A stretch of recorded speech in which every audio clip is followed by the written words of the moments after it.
Welcome to the latest episode of Sorcery Shenanigans. We're back after our 2 months hiatus of us going off and having actual lives and doing things. We are now back online because scheduling is a bitch, and this is the way we're going to do it. So, just to make everyone aware where we last left off, I've got my notes here. I have 2 screens set up. I've got this screen here with the faces, and I've got this screen here with my notes. It's all very brilliant. Where we last left off, the group had made their way through the Underdark to find the nearest temple of the supposed followers, and I love the way that my notes have auto-corrected Lloyd here to Lloyd.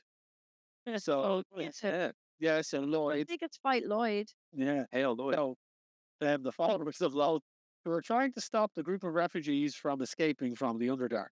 Zilzala's parents were part of this group of refugees, and having spent 2 weeks traveling through the Underdark with them, have gotten to know the group and become a vital part of the escape. Following a trail led by the 2 things, the Mycelium Network, as well as tracking the remaining scouts that had been sent by the Drow Priestess of Lolth, not Lloyd, Lolth, they eventually found their way to an ominous tower that was pulsating with chaos magic. They discovered that the supposed followers of Lolth were draining the energies from a group of children to try and punch a hole in the very fabric of the weave. The armed group revealed their true identities as cultists of Tharizdun, one of the members themselves turning out to be a younger version of Calabash, the first mate of the Silver Spear from the future, or the group's present time. Reading from this revelation, their minds spinning with endless questions, a plucky band of adventurers attempt to save the victims of the cultists, as a gargantuan spider also joins the fray, following 2 of the group, Zilzala and Ben, both upsetting the spider webs that are scattered around this cavernous area. The gargantuan spider rushes in and starts to climb the tower just as the crack in the weave begins to pulsate above the tower, manifesting, clearing out long tendrils of chaos magics into this dimension. And that is where we're picking up in this moment. So Zilzala is up on a kind of a higher rocky piece, looking down at this kind of scene. Brennan has just slid in on his makeshift water slide. And other members of the team, and I'm trying again, looking at my notes here on this, we had the head of the we had the head of the group, Azira, who was a dragonborn paladin friend of the group, who also got thrown back in time, but thrown back further in time, and was helping move these refugees through the Underdark, also joined you on this quest, as well as a younger version of Ray's friend Articus, who was also here and present in this moment. Articus and Azira were knocked off their feet and pushed forward through using this water slide along with Brennan, careening into the group of cultists, just as Carabash turned to see the spider come up over the kind of this rocky face on the side of the building, and this crack in the weave opens up. Zilzala, you're looking down. Gray, you're back a bit. You're not fully in, like, up into the fray just yet. Zilzala, you're looking down on the scene unfold as Brennan and Articus and Azira now find themselves in the midst of all the chaos. So, we're all going to handle this off the bat. Everyone is going to get to do some form of reaction or action here at this moment. So, Zilzala, I'm going to start with you. What are you doing as this scene unfolds? What do you want to do in this moment? I would like to... there is no way that I can get to Azira or Brennan to help them out of there. Well, because I'm too far away. You're up, so they're down in a kind of a below you, about 20 to 30 feet in the drop. Okay. So try and athletically scale or jump down the actual rock face that you're standing on. The cultists are aware of you because some of them took a couple of pot shots at you. They are aware you're there. So if you want to try and get off that space, you can give me the athletics roll to see how well you do. You also have Misty Step, as far as I'm aware, if I'm not mistaken. Yeah, no, I do. I'm just sorry. I think given the fact that she tends to go and stay up high from her vantage point and kind of watch everything, she's trying to assess the next move. But I think saying it out loud, she won't move. She's going to stay and kind of watch how this plays out and then continue to take hot shots where she can.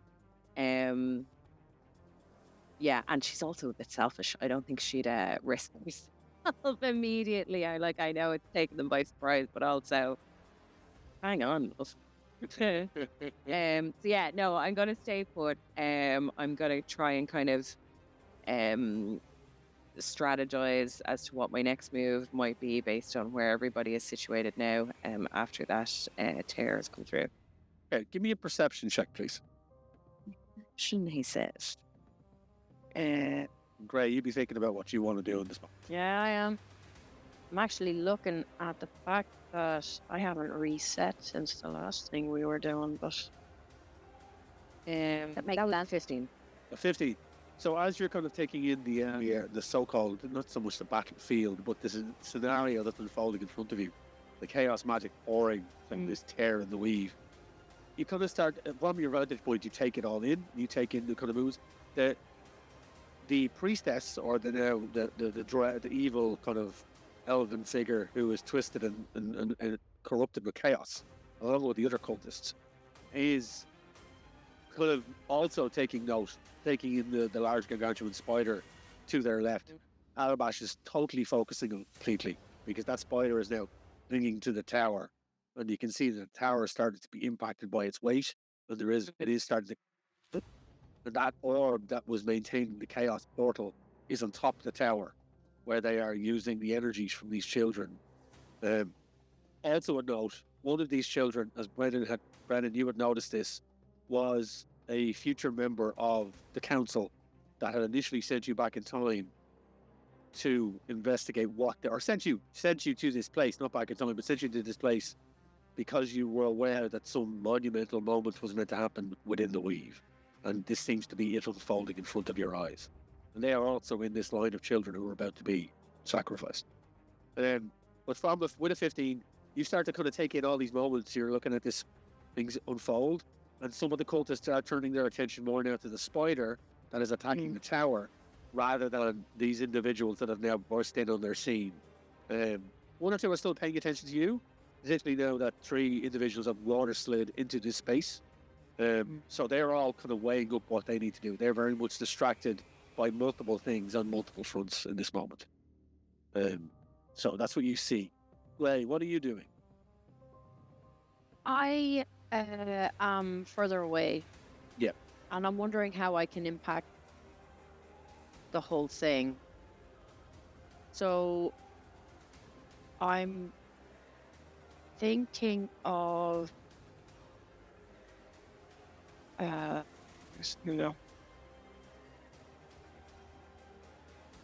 Just to give you an idea of where you are. Yeah. You're in the run up to the space. You see Brennan disappear down this slide. It's a slight incline that goes down into this area. It's about 30 to 40 feet away from you. Okay. And as you're looking at this whole thing unfold, you can see Zilzara up on where her vantage point is. You see the spider. You can see it from a different angle, very much in the ground, looking into all of this happening. And you're going to calculate. Spider from Zil. From Zil, the spider is about 40 feet, kind of to Zilzara's right. I don't like that. Right. How many cultists are there at this point? Roughly, there's about with the elven kind of former priestess, Karabash, is a visible figure in the tower. There's like maybe 2 or 3 other cultists milling about, that are just there. So in total, there's about 6 or 7. You can see. Is there a way I could get? Let me see. I want to use a 10-foot radius sphere of badness on baddies, and to get my boys. And I think I can do it from here. Okay. I want to cast confusion on the cultists. Nice. Change my spell. Spells. And I might You might regret this. So I'm going to cast it at 4th level. Nice. Okay. Okay. Okay. So I'm going to do that. Right. Let's roll. I've got a +6 to this. Why did you see that? No, I didn't. No, what did he get? It's on the digital dice there. It's not. You're all the natural 20. Nice. Yeah. Sorry. Nice. And I got a +6. That's 26. Holy shit. So let me just bring this up here. I'm looking at your spells here. 1 second. I just want to get the information. Read it out to me there, please. Yeah, go on. Yeah. Sorry, should have done that. Now, I have it there. Yeah. The spell assaults and twists creatures' minds, spawning delusions and provoking uncontrolled action. Each creature in the 10-foot radius sphere, centered on a point you choose within range, must succeed. Now, it's a range of 90 feet. Success on a wisdom saving throw when you cast the spell or be affected by it. The affected target can't take reactions and must roll a d10 at the start of each turn to determine its behavior in that turn, and you see what they're rolled on. Yeah. So this is why I need you to read that, because I didn't need to. I wasn't going to quash your nat 20 because very nice, but I have to roll a wisdom saving throw for the individuals. Yeah. Okay. So while the nat 20 is nice, tuck that in your back pocket. I don't want you to lose that. So I'll tell you what I'll do. Just to counterbalance that, you take inspiration, because it's a mainly wisdom flows thing to the spell, so fair play. So an affected target can't take any actions and must roll a d10 at the start of each of its turns to determine its behavior for that turn. So if I roll a d20 and hit a 1, the creature uses all of its movement to move in a random direction. To determine the direction, roll a d8. 2 to 6, the creature doesn't move or take any actions. 7 to 8, the creature uses an action to make a melee attack against a randomly determined creature within its reach. If there is no creature within its reach, the creature does nothing this turn. 9 to 10, the creature can act and move normally. So that's all the d thing. So I need to roll a wisdom save of 14 for these individuals. I'm going to roll 6 individual rolls, because so it's a, well, so it's a 90, it's a 90 foot, it's a 10-foot sphere. So in the center where Brennan and Zera and Articus have slid in, there's about 3 or 4 cultists around them within a 15-foot radius. So you can get about 4 of them in that space if you hit that space with that sphere. So I'll roll 4 times, and it's the 4 cultists. Once they don't hit my boys. I think the former priestess is actually in that space as well. Yeah. You get that one. So, okay.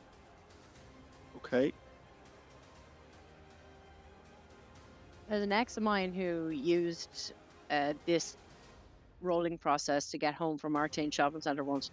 Jesus. And I think you know which one. Were they under the spell confusion at the time? Just a general vibe. General vibe. Yeah. So, one succeeded, which was a regular cultist, and everyone else failed. So everyone else on their turn has to roll. I have to roll a d10. So and I think at the end with confusion, effective I can't bring reaction. Can't take reactions, and so you can't take reactions as well, which is a big deal. Yeah. At the end of each of its turn, the affected target can make a wisdom saving throw. If it succeeds, the effect ends. At higher level, when you cast a spell using a spell slot 5th or higher, the radius of the sphere increases by 5 feet for each slot above 4th. Okay? So, at the end of each of their characters' turns, these characters, I can make another wisdom saving throw, and they can try and push this. So you reach your hand out, and there's like this weird kind of spherical bubble of purplish light kind of like pops in the area. Kind of, Brennan, you see this kind of as you're sliding in, and it kind of appears and floats over you and hits the distance in front of you by about 5 feet. But it misses one particular target, but then the head priestess and 3 of the other, head priestess and 2 of the others seem to shake their heads a bit and kind of all look a bit confused. They all have chaos kind of embedded in their face. Their eyes are swirled with these infinity symbols. They've got like ragged kind of gaunt looks, and they are salivating. They look demented as is, but now they look kind of demented and confused at the same time as they stare around, taking each other in. And yourself, Articus and Azira, glide into this space, kind of catching them unawares, and they kind of look around, caught off guard completely. And then the twisted head elven creature kind of swings their hooked blade around and is kind of looking at everything unfolding and looking at the spider. and it's like they're completely disorientated. It's like you've spun around fast 5 times and you stop and you're just like, oh, what's going on here? So yeah, that's clutch. Is there anything else you want to do in this moment? It's great. Let me see. I can. So there. I might as a bonus action. I could use bardic inspiration on one of my bros, Can if you wish. and I think I will. I'm going to use it on Zill. Okay. So you cast bardic inspiration on Zilzer. Yeah. So will I roll for that now? I think it's just bardic inspiration is just. Sorry, we're getting back into this. aren't So we? they'll roll a d8. They get a D8. Yeah. So is that your last bardic inspiration? Because I know the same. You got That's it. Yeah, the yeah. last one was a short rest. You've got one D8. How do you inspire Zilzara in this moment? I sing. I project a beautiful tune that sounds suspiciously like the Champions League theme music from the TV. Wow. Okay. It's very suspicious. So you can add a 1d8 to anything, any ability check, attack roll, or saving throw. This can be added after seeing the roll, but before knowing the outcome. So, all right. So that's an option to yourself. No, Thank you. no worries. So, Brennan, all of this is unfolding in front of you. What are you doing? John, you wouldn't mind jogging my memory, I think, and maybe plans change in the moment. I was pulling water from the kind of moisture of the Underdark to create this flume, and I'm currently concentrating on control water as I like splish and splash and slip and slide around. I believe to put it delicately, my plan was to scoop up the kids. Yes, you water. Yep. Did I do that, or am I still? Because if I'm still on the way to where they are, You're kind of on the way. You would hope. I think you were talking about a sphere or a globule of water to scoop up the children. And let's just say you can still do this in one movement, given the current confusion that's all around you in that section. There's still the cultists in the tower.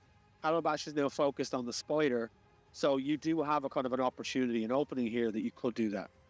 yeah, I'll use that as an opening to. I'll lay out my however many turns this takes. My plan is to scoop the kids and sort of deposit them safely away. Yeah. And keep that water to sort of water bend it and use it in other ways and forms. Where my focus is on that weave cracking me apart. So step 1, scoop the kids. Step 2, drop the kids off at school safely. Step 3, back to work and fix the weave.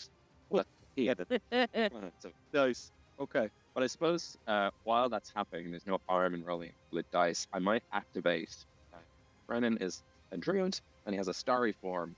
As he's scooping and swooshing, I'll activate the starry form of the archer. It means I glow with a little 10-foot radiant light, and the constellation of the archer appears around me, and I can fire off as effectively just a lesser guiding bolt. So I might just pick. It doesn't really matter which. It's such confusion that it's just like out of the water. Okay. Goes towards a cultist. Roll me a D8. Yes, Actually, no, roll me a D6. Sorry, roll me a D6. D6. You got it. 4. 4. It aims at Carabash. 9. Yeah. Let's see if I hit.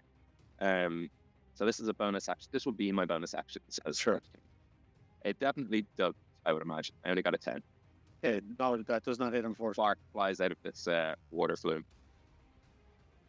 It impacts on the rocky surface of the tower as Calabash is kind of moving towards the spider as he's leaping from rock to rock, up the steps, kind of onto the banister, and then ricochets off the rock. He turns his chaos-filled eyes, seeking out from where it came, and he just sees the globules of water and stuff, and he can't really make out kind of what's happening in that space because he's focused on the spider as it kind of starts to clamber up the side of the tower. So, that is the end of the kind of the first initial welcome into this kind of session. Few different things happen all at once here as you cast that water piece. The main head former priestess kind of steps in, and he has to roll. We have to roll a d10 to see what happens.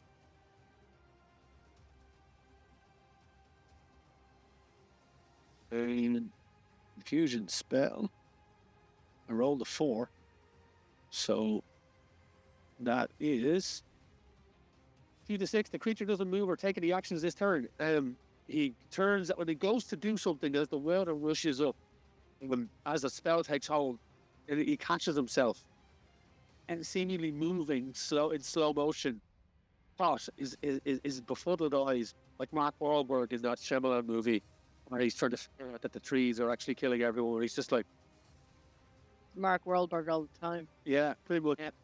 But this time without the Boston accent. As he they stop and they hold their blade up as if to strike, and then kind of pull it back a bit, and they're still kind of looking back and forth as all of this is unfolding. Again, none of it making sense to them, so they don't do anything. And one of the cultists moves forward, seeing you, Brennan, come down, sliding, casting the water, casting the guiding bolt. They're going to take their wicked blade and slice down at you. Again, D10. Okay, that's it. Okay, I rolled a 10, so the creature can move over it. Oh, I'm going to roll for attack. So that one. So let me just check my AC. Yeah, no. As they swing down, the water globules, it catches their blade and it just sweeps it up. When they're not one, something bad has happened. The water globules that kind of start to foam in the air, they swing the blade down with confusion. They let go of the hilt and it just spirals off and just floats off in the water. They're now weaponless as they're standing there. What the? There. As they're not one, they kind of something bad has to happen. As it floats off and they kind of look forlorningly at their blade as it vanishes off into this globule of water. And it just then slides out, banks to the ground about 20 feet away. That's the end of their go. Calabash gets up and gets to the actual spider at this point. As the spiders are pushing into the tower, large chunks of it are starting to fall off, and there's like a rumble. And the weave above the tower, as if something is pushing on it, round, dark tendrils mixed with kind of purplish arcane energies kind of flick outwards and lash out towards the tower, lashing and gripping onto it. As the spider pushes on it, they seem to be kind of having a small tug of war as the spider's kind of talons and pincers dig into the rock and start to pull at it. Calabash gets to it and takes out his what weapon has Calabash got? He's got a battle axe and he swings it up. And you see him kind of like give out a kind of a chaos-filled roar as he rages and brings his blade down into his battle axe down into the spider. Is that gonna hit? It's at 14. I don't think it will.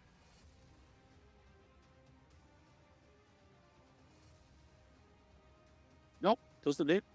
As he kind of the blade hits and slides off, he turns back around and he's going to take another swipe up at it.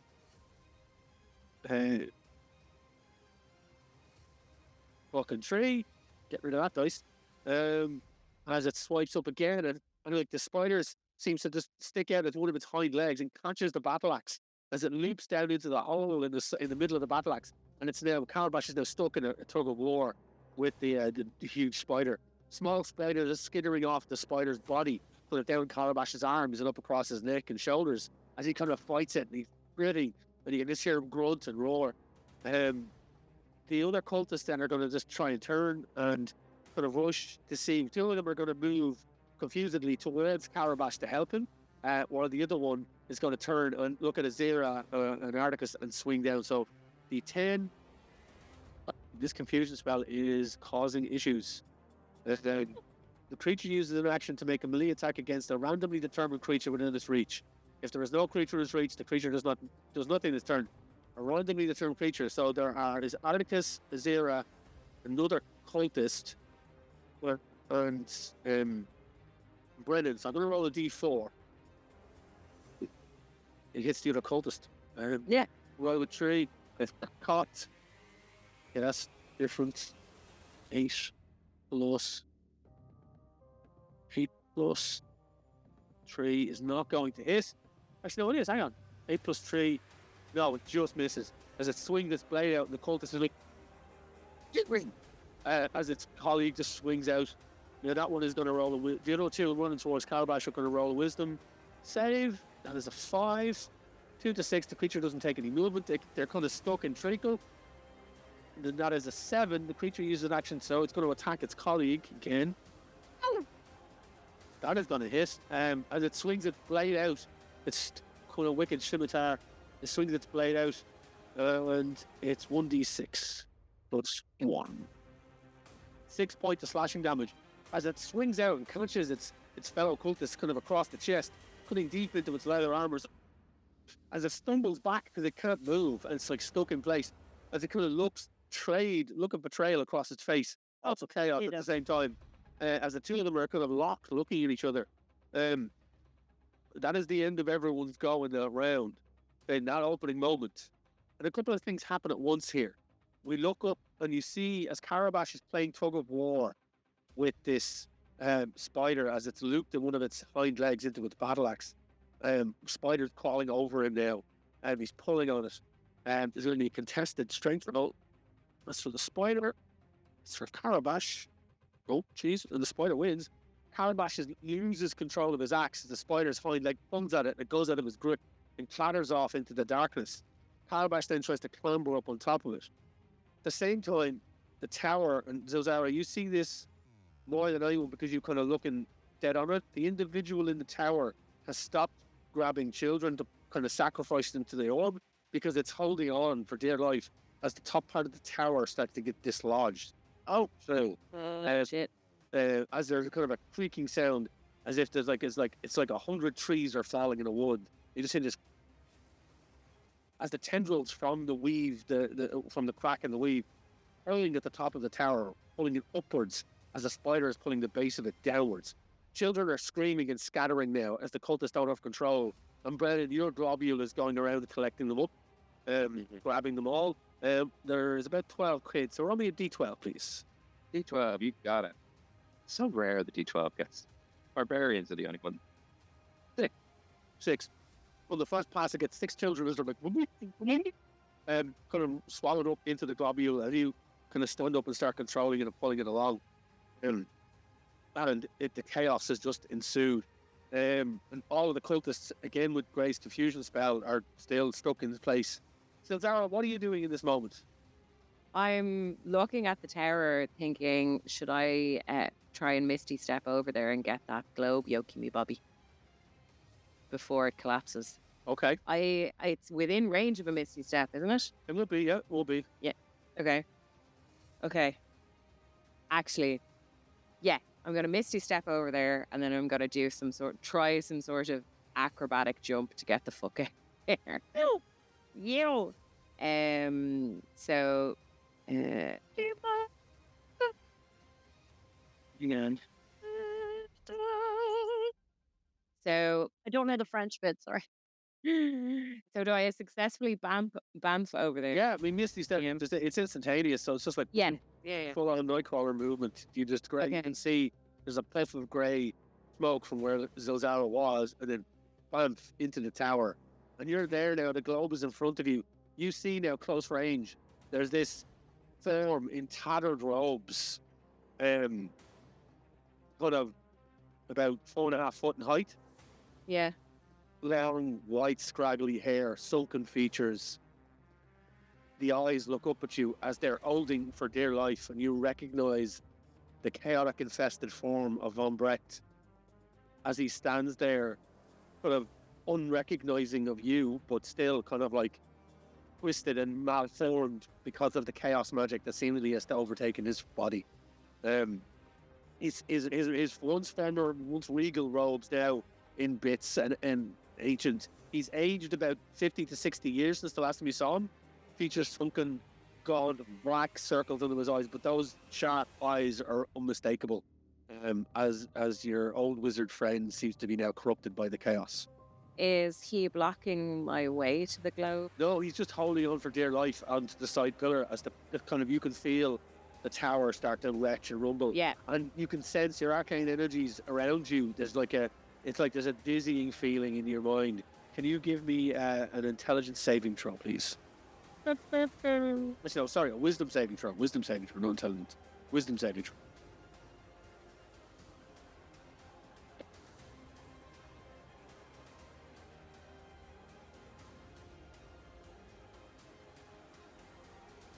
Go. Sorry, one. Sorry, one. Wisdom saving throw. 4. Your mind goes muggy, like you're trying, like it's like your head is swimming in treacle. You're just like, Okay. oh. You can see the light of the globe in front of you. You see the form of Arabash. There's a couple of bodies of children. They are not dead around you. They're unconscious. They're still alive, but they're pale complexion, sunken cheeks, as the energies that were sucked out of them. But they are still alive. There's about 6 or 7 of them kind of lying around the base, the kind of the floor at the top part of this tower. And you can see around you the tendrils of chaos starting to kind of warp themselves around the stonework, pulling on this tower. It's like starting to get reefed apart. Okay. But you're kind of having a hard time concentrating because of the denseness of the arcane powers in this space. Gray, what are you doing in this moment? Taking it all in. I am horrified to see Van Breck up there. Well, you can't see him. It's Sildala that sees him. You don't see him. Well, then I'm not. I don't give a shit. So, Well, you see Sildala go bounce and then Yeah, bump no. over the tower. Right. Okay. So I don't even know about that. So that's fine. I'm trying to work out who the biggest enemy is here. Because I see what the cultists are doing. I see what their mission is, and I see a spider versus a sky explosion. These are neither things that I would root for. So I'm going to see if I can ask Zil what Zil thinks we should be doing. Given Zil's current mental state, Yeah. I need you both to roll a wisdom check to see if you punctuate each other's minds. You're gonna punctuate your mind. I'm gonna punctuate. Ability 20. You. 20. Meow meow. I'm not gonna roll anymore today, Wayne. I've completed this set. That Oh was my god, 22 from Zilzara. Now, so because you rolled so low on your wisdom save, Zilzara, because Gray rolled so high, 20, even though you're 22, the flare is going to drop you down. I'm going to just use that roll to drop you down because your muggy mind is not going to stop the muggy mind from getting in. So, Yeah. as you hear Gray's thoughts kind of goes into your consciousness, Gray, what do you say to Zilzara? Zil. What are we aiming for here? There are like half a dozen kids up here who need to get out of here. Von Breck is up here looking shit, man. But I'm gonna try and get this blow. Because I think obviously we want to get it away from these guys, and Brennan might be able to do something with it. Oh, hey. Okay, the globe. So this problem. if I toss some kids out of the window, can you catch them? Toss them. They're unconscious. They're not gonna get scared or anything. No. Okay, so I'm gonna get up there. Yeah, and maybe if you're passing Brennan on the way, he can help with his water slide thing. Yeah, for sure. Okay, We must coordinate. Yes, I'm gonna. My mission, Wayne, is to move in such a way to get up there and be helpful in the retrieval of the Waynes. Okay, so I'll allow for 2 things to happen here in this moment because we're not technically in. I'll allow it. Yeah, it's not already heavy combat here in this moment. So what this is because Gray is pretty much disengaged from the combat bar, the confusion spell. And Brennan and Azira and Articus are kind of in on where the cultists are, and Carabash is dealing with the spider. So Gray is kind of moving in as not part of the engagement. So you've got your movement of 30 feet. I'll allow you to use your action and your full movement to move 60 feet to get to where you need to at the base of the tower. Yep. right? And you can communicate to Brennan on the way, if you wish. Excuse me. Yeah, I'm gonna do that. I have feline ability anyway. I can move more than most. Let me see. So, all right. So yeah, I'm gonna do that. Right, I'm gonna do that. I'm gonna tear over there Okay. and try and I'm gonna yell at Brennan. Scooty scoot, scooty scoot, scooty scoot scoot. Yes, floors. Gray is just Upward, yeah. milling through this gray, this blur as the cape billows behind you. Yeah. And you're kind of ducking in and out of like the globules of water that slick over your head. And you see Zilzara up, ready to grab the first unconscious child and toss them into the air on the top of the tower. Yeah. So I'm going as to tell Brennan on the way past if he can help us with a slide or anything, but you know, not aggressively because I know he's busy. Brennan, you hear this as Graham runs past, shouts the need for a water slide post haste at the top of the tower. What do you do? With those 6, I presume I've deposited half. Does anyone have this is very strange? The old Game and Watch key rings where there was a little man with like a manhole cover. Yeah, it feels like that is the situation we're in, where globes need to be in a certain way as kids fall. Yeah. So absolutely. Great reference.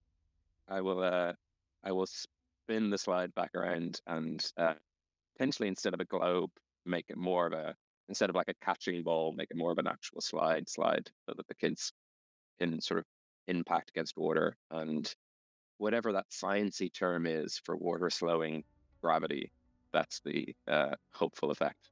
Shooting him towards the other. Okay. So I'll add a bit of flavour to this if you don't mind. So Brennan turns and flicks the water up, and you see a kind of a slide start to form, but globules form in the air that kind of in the density of the water hardens.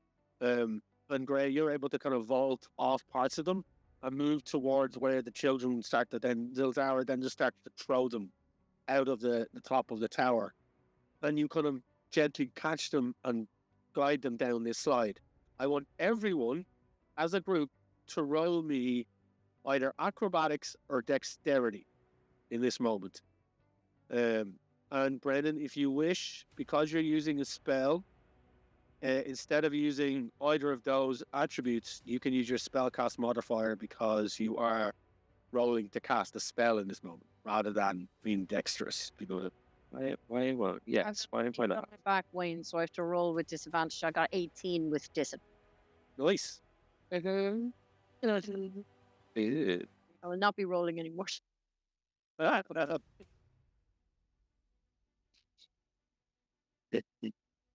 no. Oh no.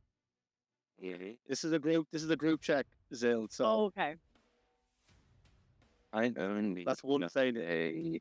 A 13, so I'm going to use the inspiration that seems to be on my character sheet to roll again. Just so nuts. Yeah. Ooh, that's better. Natural 20. Natural 20. So effortlessly, Brennan is just his flippers are going wild as these globules of water are forming, and the sphere elongates into a long slide that catches the first child. That seems to glare off course as the slide kind of corrects itself, catches the child. The child then slides semi-conscious, like its kind of ragdoll body flopping as Gray kind of grabs them and guides them down the slide towards Brennan, who has a large water cushion at the end. The heavily confused cultists are kind of I'm going to in this moment the priestess is going to make it roll to see how the confused. Oh my god! Keep it up. Lordy. Yeah. Okay. Yep. The creature the cult is still kind of at the end of its turn. Actually, should roll to see if it gets out of it. No, it doesn't. Oh, the tree. Yeah. Oh my god. There's nothing confusing about the situation. There's this giant spider came out of nowhere. There's a tower being pulled into the abyss. There's a water slide park happening. But what's confusing? There's chaos. I mean, chaos everywhere. Chaos everywhere. Not even just the magic. Chaos everywhere. As they all seem to be bumbling Benny Hill style around this space. And Calabash is still too engaged with this spider. as the children start lazily coming, like ragdolling down this side, and Brennan is catching them on the end. Now, in time, then all initial 12 children plus the 6 from the tower, after a very, very quick period of time, are all safe at the base. Behind Brennan, Ardicus and Azera are kind of moving them up and out of this space, kind of back to where you came in that area. And then a few things start to happen. Zilzara, as you throw the last child out, Vombrek stumbles and lands and grabs onto the orb to hold it. And you hear come like a grunt as you turn and see him. Roll me another wisdom saving throw, please. I say, well, with advantage because Grey pushed into your mind to guide you. Okay. 13. Okay, 13. Oh, I can add my D8 to that, can't I? Yeah. You can, yeah. Yeah, no, 13 does it, though. Oh, 13 does it? Okay. 13 does it. So Then I'll save it. you kind of push through the arcane film in your mind as the chaos magic. You push it out, and you look down and you see Von Breck kind of like tears of black ichor streaming down his gaunt face, his long, wispy white beard kind of trailing behind him as he clings on to this orb as the tower starts to kind of finish. As the chaos magic... You're going to magic missile Von Breck? Yeah. Oh, well damage. As close range, like... Yeah, close range, first level. That's a 5. 5 damage. So it's 3 spears, so roll 3 times. Oh, sorry. Do you know what? I keep expecting the 5 again. Yes. Yeah. Okay, 14. So 14 points of damage. It's force damage, so it pushes him off. You hear like a whimpering cry from his body as the 14 damage hits, and the magic missiles push him off the orb. As the tower dislodges, the top of the tower dislodges, and you're left. I need you to roll a dexterity saving throw, please. And if you wish, you can use your inspiration now, because you're like the whole thing is upended. And in Brett's slide, he has to roll a save as well. Fuck me, I'm definitely using my... Yeah, go on, yeah. Just add 2 to that, please. Oh, okay. So What happened to you? And I just picture the top of the tower dislodging, and you know that bit where you're kind of mid-air as you're watching everything kind of fall to shit. Yeah. Like, oh no. I was going to try and dive for the orb, but I don't think that's possible now. Then Breck goes ass over tit straight out into the blackness. You just as he falls back, as the tower upends, you find yourself falling backwards, and you both see Zilzara's form pitch out of the top of the tower. It's turned on its side, the tendrils pulling it closer into the kind of the now gaping hole in the weave. Like pulsating energies like pouring out of it. You got the children out of there just in time, but now Zilzara's falling through the air. You both see this. What are you doing?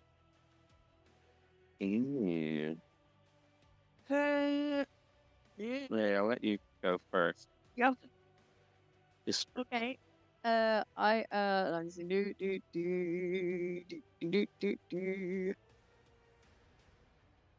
Okay. I'm gonna do something, that's for sure. That's me, mate. Do you think I can reach her to break her fall, right? You're up on those globules of heavy water that you're kind of jumping on to direct the children, and you've directed the last one just as you turn and see Zilzara now kind of sailing through the air behind you. Got a good chance of reaching her and a good chance of snatching her and pulling her into the Okay. situation. Give me either one of two things. You can give me an athletics or an acrobatics roll to see how you do. I know which one I'm gonna do. Okay, so roll with disadvantage. So that's an 18. An 18. And 17. So 17.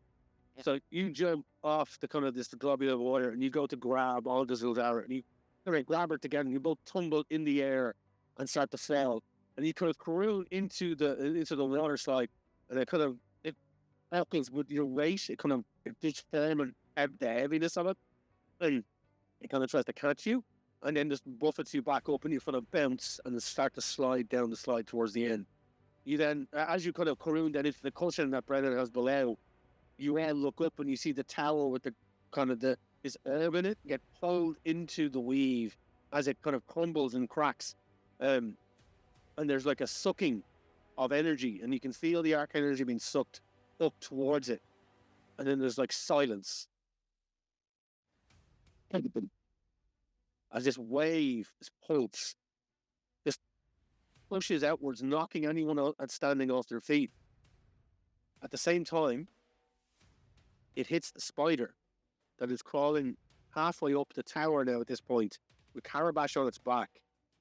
Spider, I rolled a 5 on its dexterity.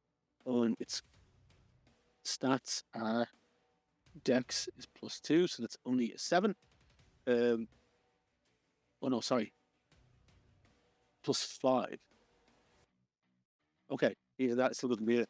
The spider gitters as the energy wave hits it with Calabash on its back, and it gets knocked backwards and falls off the side of the area that you're in, down into a dark chasm, bringing Calabash with it. As you hear this guttural, and then the screams of Calabash as the two creatures disappear into the darkness. The wave emanates outward, and you all knock to the ground. And then the dust starts to settle. The cultists are still confused. We see now. Okay, first one was good. First things. Oh my god, I get rid of this. 10. Okay. The last one shakes himself a bit and is able to move. And you see now, where's Gracing? Or confusion. Okay. We can attack against a randomly determined creature. Okay, so there are cultists around it, so it's going to hit one of the cultists.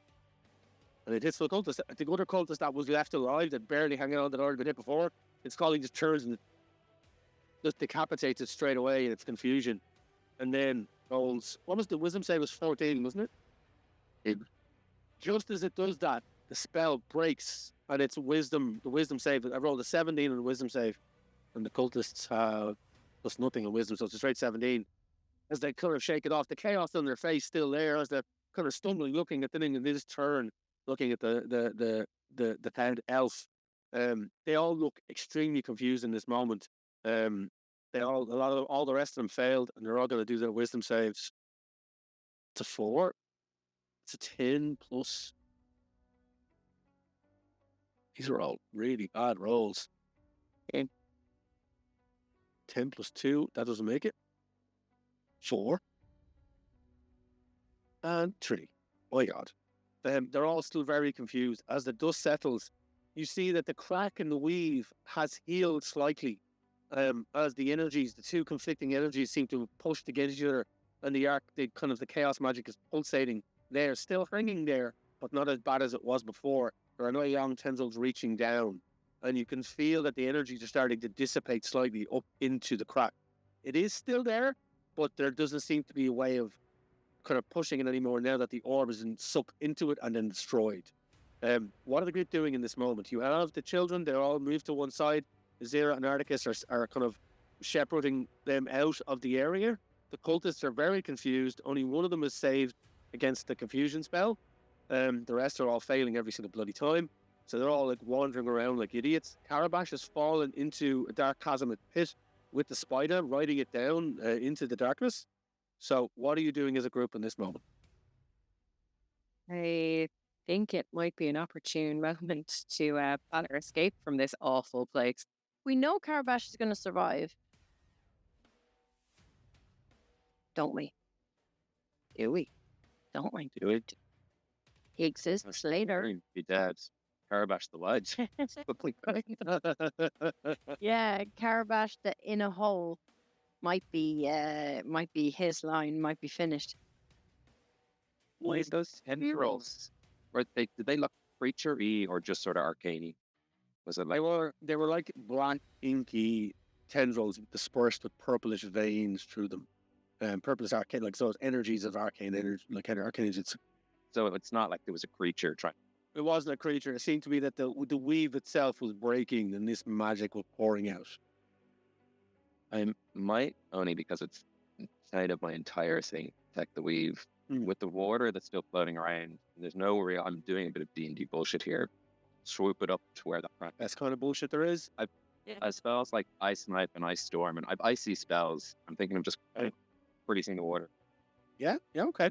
We were sort of to give it some arcane stability. Yeah.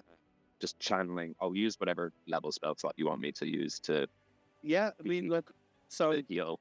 Your highest, you have a 4th level. You've got 1 4th level spell slot I can see left. I think you'll burn that, plus you'll burn 2 level 3s, and then give me a Arcana check. They're gonna be good. Because you're burning those spell slots, you roll it with advantage. Yeah. Oh, an unnatural. Nice. See, I got a 19 plus 1. My Arcana isn't good. More of an intuition 5. Yeah. One by the way. But an unnatural 20. Yeah, no, you all watch as the water that Brennan has kind of pulled out of the atmosphere coalesces into this massive globule, and he kind of, your flippers stretch out, and you're kind of like, it's like he's conducting the water as it starts to kind of in sections go, as it flies up into the kind of patching the gaps, pushing it, and you can actually see it, you can see it pushing against the weave as the air itself starts to crystallize around it. And you as the kind of druid that you are in touch with the weave, you then start to repair the parts of it using this arcane ability. And you're as you all watch as and Brennan's cape, star-lined cape and constellation-lined cape billows behind him, and his flippers are raised in the air as if he's conducting this entire symphony. And as he repairs it, knits it together using shards of ice, large chunks of water, and it just slowly but surely, definitely with a 30-20, you heal it and push it in. That there's like just a glowing patch, like a flesh wound that's left there, and it's not that there's going to be scar tissue, but this particular section of the universe now has a weakened part of the weave that is healing, but it is going to take time. Time is all we have. Got nothing but time. Do we have that? By the time we're back in our own time, this will be good as it. Yeah. The way of picking of it, all right. So I did. No one touches it. Like Anyway. a glue. Do not touch this. As you do this, as you kind of sate the chaos magic in this space, the cultists around you and that elven creature, they seem to, the confusion still racking their brains. They drop to their knees as the energies that was driving them are gone and are pushed back into the void. And while they still have the touch of chaos on them, their energies that are depleted and they've sunk into the ground, defeated. Dropping weapons. The head elven figure, gaunt in stature, armor rent, mind swimming, their long white hair kind of flowing behind them as they kind of kneel, exhausted to the ground. Their efforts stopped. What do you want to do?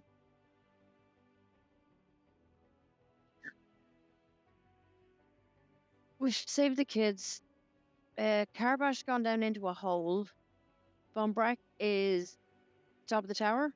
No, the tower's gone. Von Breck is gone. Von Breck also fell off into whatever, and he's gone. You don't know where he is. Okay.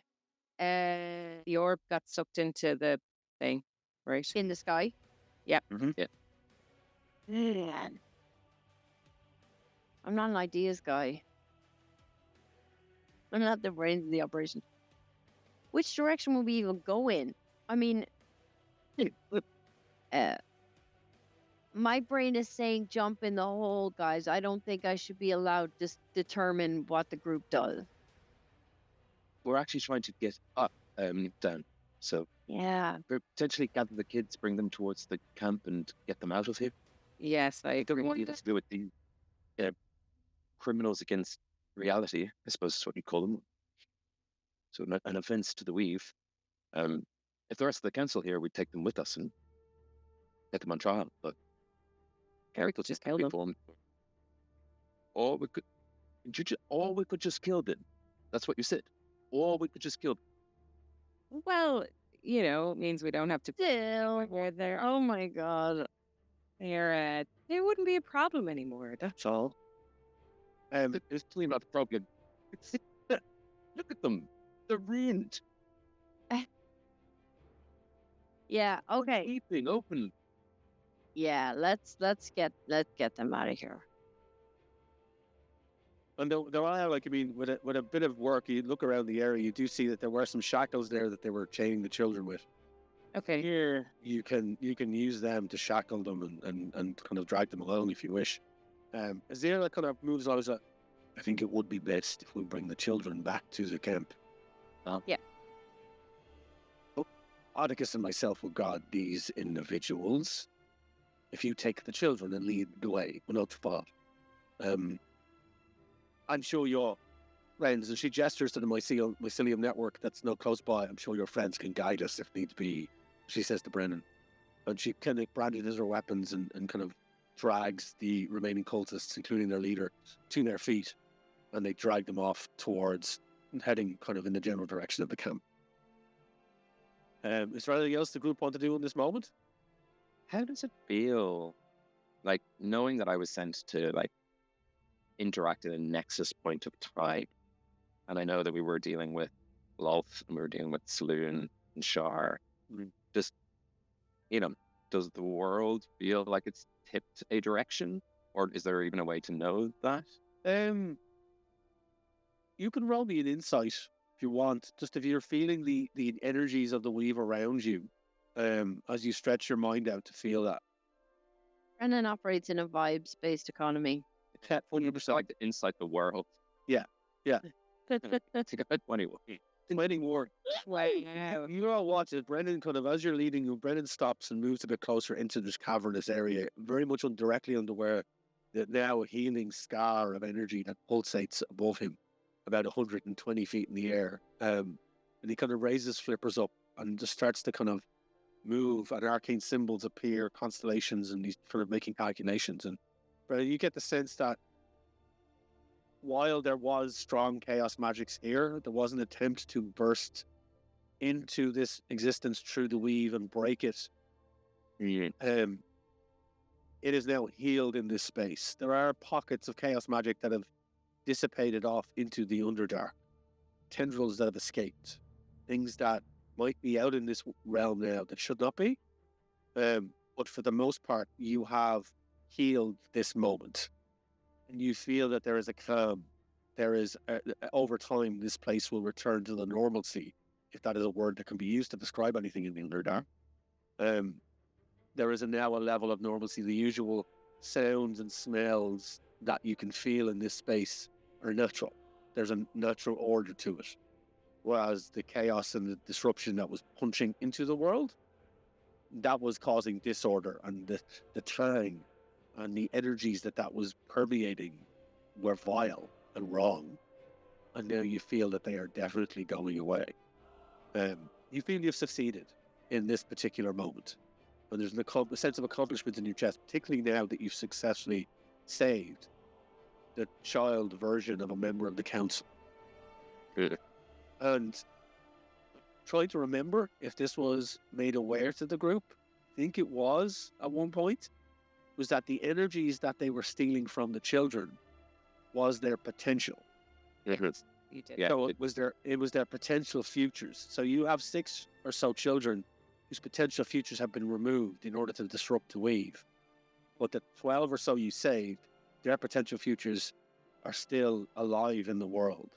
What they could become and what they could influence still exists within the realm of time.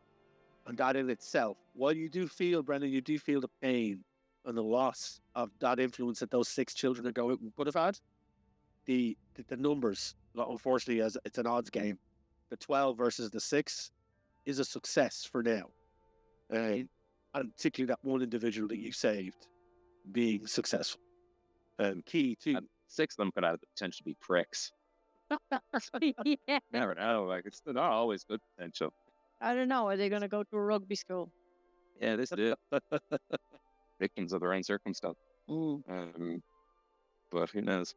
Yeah. That said, Brennan is upset that any potential, because there's no, in his mind, good and evil, right and wrong, chaos and order. It's all that weird loosey-goosey. Things happen for a reason. Yeah. So he is a little bit upset that a kid without potential, 6 of them now exist in the world, which is he's also a little bit kind of interesting too. Like, what are their lives going to be like? Life lived without sort of fate and weave into like that is something that you could study like over time, like looking at the timeline and looking at where things could have gone with your knowledge of where you came from. When you go back, is there going to be something that's going to be different? Is there going to be something that's heavily influenced that's completely different? Or is it just that the person that invents mocha lattes no longer exists and that drink doesn't exist? That's fucking terrible. Yeah. So that's something that Brendan might find interesting as a topic of research for sure. But for now, that's what's going through his mind as he waddles and the rest walk back towards the camp. Kind of cursed by PhD topics sometimes. I might do this to myself. And like as you depart and as you kind of leave that space to go back to the encampment or catch up with the refugees that were readying to move on and start making their way towards the surface and the potential of a new and free life, that thought does go through your head, and that is where we're going to take our break. So folks, join us back here in 15 minutes. Not 15 minutes. We're going to have a 15-minute break. You folks are going to have like a couple of seconds of a nice little intermission. We'll see you shortly. Okay? Bye.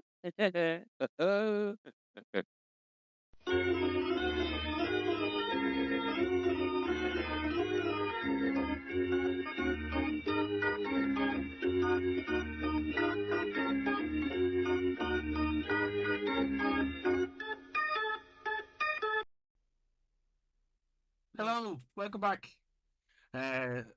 We're back. We've had our break. We're watered, we're fed. So, where we left off, the group were starting to make their way back to the encampment, or trying to find the encampment of the refugees after rescuing the children and dispatching with the chaos. You have a couple of prisoners in tow that Azira and Articus are both kind of prodding along, and you've been traveling now for a good part of 2 hours. The mycelium network kind of guiding you towards the refugees, which are seemingly, Brennan, from your communication back and forth, they're about a half a day's journey ahead. So what are the group doing? You're trudging through the Underdark. The usual sights and sounds and smells are greeting you as you hear the far off drips of water, the kind of the swirling of the wildlife that lives down here. But the network is guiding you, keeping you safe, so there doesn't seem to be any danger ahead or behind at this moment. So what are the group doing in this moment of transit? Can I just note that Gray has never gotten used to this swampy bullshit.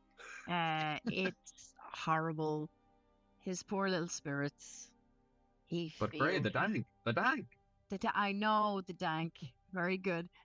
No, he's more of a family restaurant type. So he's just, it's got to be affecting him just being moist all the time. Not all of us carry it off as well as Moodang does, but it's just hard. It's hard for his little whiskers. He hates it. And at the beginning, horrible. After a little while, mysterious wonder for like a day, and then he's done. He's so over it. Yeah. So that's just to be registered. On the flip side, Z actually really enjoys the Underdark and has really enjoyed the time she spent under. Reconnecting with her history, with her family, with her past. Exactly. Literally reconnecting with the roots.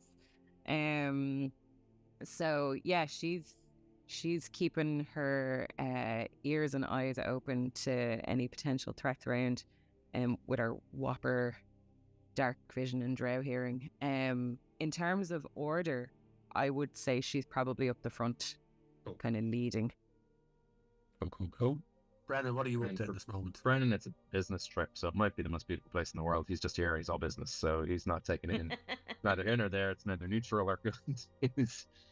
But what's probably preoccupying his mind, and maybe similar to some of the others, is for him, it feels like, okay, well, that's the end of the job.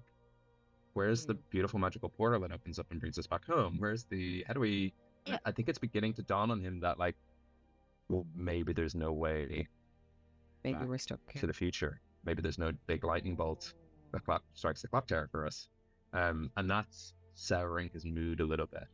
Because he's like, I don't think he's ever done a mission for the council that has sent him back in time.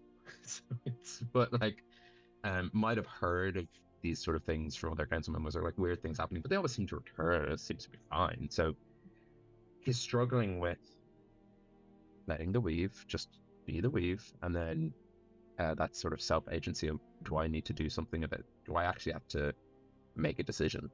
And that's occupying his mind.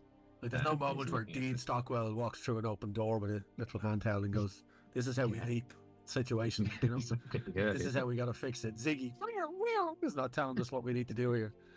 Do it. Yeah, we haven't figured out what it is here. We haven't solved the problem because someone has unfinished business, and I don't know who it is. We've got a slightly deflated penguin. Yeah. As you've been walking, Zara in particular has been like taking the weapons from the cultists and kind of either throwing them and casting them aside, or pocketing them in a kind of a sack or a knapsack or a bag of holding. She does present Brennan with the tome that the head cultist was using to cast spells, and you both recognise it as the tome that Von Brecht had about Tharizdun that he travelled back in time with. And he kind of, as like Azira hands it over to you, Brendan, to either hold on to or peruse or do whatever you wish with. And everyone, just in this moment, just as part of the kind of general realization that everyone is having here, can everyone give me an intelligence check, please? Or even, you know what, make it a perception check in a way. Okay. Make it a perception check. All right. Fine. 18 for Brennan. 18. Okay, 9 for Zilzara, 18 for Brennan, and 19 for Bray. So Bray, you're kind of like very spirit dampened, physically and mentally, moist, and not the good moist, kind of the dank, horrible, stanky moist, as you're kind of trudging along next to Brendan as he's handed over this tome. And there's a moment as you're putting the timeline and pieces together, both of you, both Brennan and Pip and Gray, because Zara, you're kind of just more interested in leading the way and checking the for safety. And you're kind of thinking, like, you know, egg before the chicken type situation. Von Brecht travelled back through time with this tome. We were chasing an individual. The individual then somehow corrupted Von Brecht, got the tome, and started to create chaos. Started to recruit cultists somehow. Started to create these moments, particularly the moment where they were breaking the weave, using this tome. Would any of that happened if we hadn't travelled back in time with that tome? Have we as a group started this journey for them and infected the timeline because we came back with the thing they needed to begin it? And it's like you're mulling that round in your head as you're looking at this book. It's like there's a paradoxical element to all of this. Like, you're looking at this thing, you're thinking about Karabash. Like, has Karabash been corrupted? Is that now the Karabash that's in the future waiting for us to return? Has he been there the whole time? You're kind of your little tabaxi brain is trying to figure all of this out. And Brendan, you're trying to piece together, like, did the council know? But did the council know because I was already here to save an original member from the council? They didn't think that this had to happen. It was all part of a loop, that you had to be sent back in order for them to be saved, in order for them to send you in the first place. Like, and you're trying to all figure this out, and it is giving you both a bit of a headache as you're kind of trudging. Now, Brennan, you can do what you will with this tome. It's given to you to either keep safe or to do what you want with it. Brennan's he's not in transit anyway. He's not put the reading glasses on, push his beak in a tome, and, be unaware. But he has this big, long, flowing wizard-y cloak and white brimmed hat. He'll probably tuck it if there's, if he has one of those book strap things, he'll tuck it the book strap thing. Yeah. Thinking, if it's okay with you, Master Grey, I might hold on to this for the council, or peruse it. Perhaps our journey home is within these pages, but I don't want to sort of willy-nilly dip in and accidentally send us further back before we go further forward. Everything's so precarious that one wrong step and suddenly everything's changed. So maybe when we're at the... Can we figure it out? I presume you do want to go back, though, because you could stay here in this time if you wished. I don't think that was our plan, but I'm feeling kind of nervous about our place in the plan for time. And I mean, when that portal opened, we had a few options, but you can only make the decision you make in the moment, especially as a group. I just hope we didn't cause any of this. It still feels like we've got work to do, but I don't want to stay here, man. No way. The way I see it, from a weave point of view, is you've all these threads, and they come together, and once formed, that is the thread. So don't worry too much about what has happened. What has happened, whether it was meant to or not. It has, and therefore it is. Pure instinct. Don't even think about it. Don't spend any more than gut. Do you want to go back to the exact time we left, if I can make that possible, or is there any other place, just honestly gut instinct, that would be better for you?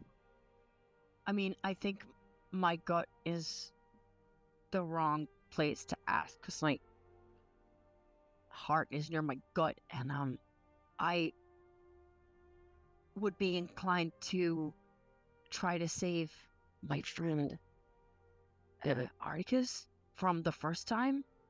Oh. But who I was when he was alive, maybe I would not be this person now if I didn't have to be so questy. If I didn't, I wouldn't have sought to be so adventuring if he was still around, So what does it do for my destiny if I try to change his? Yeah, that's pretty heavy.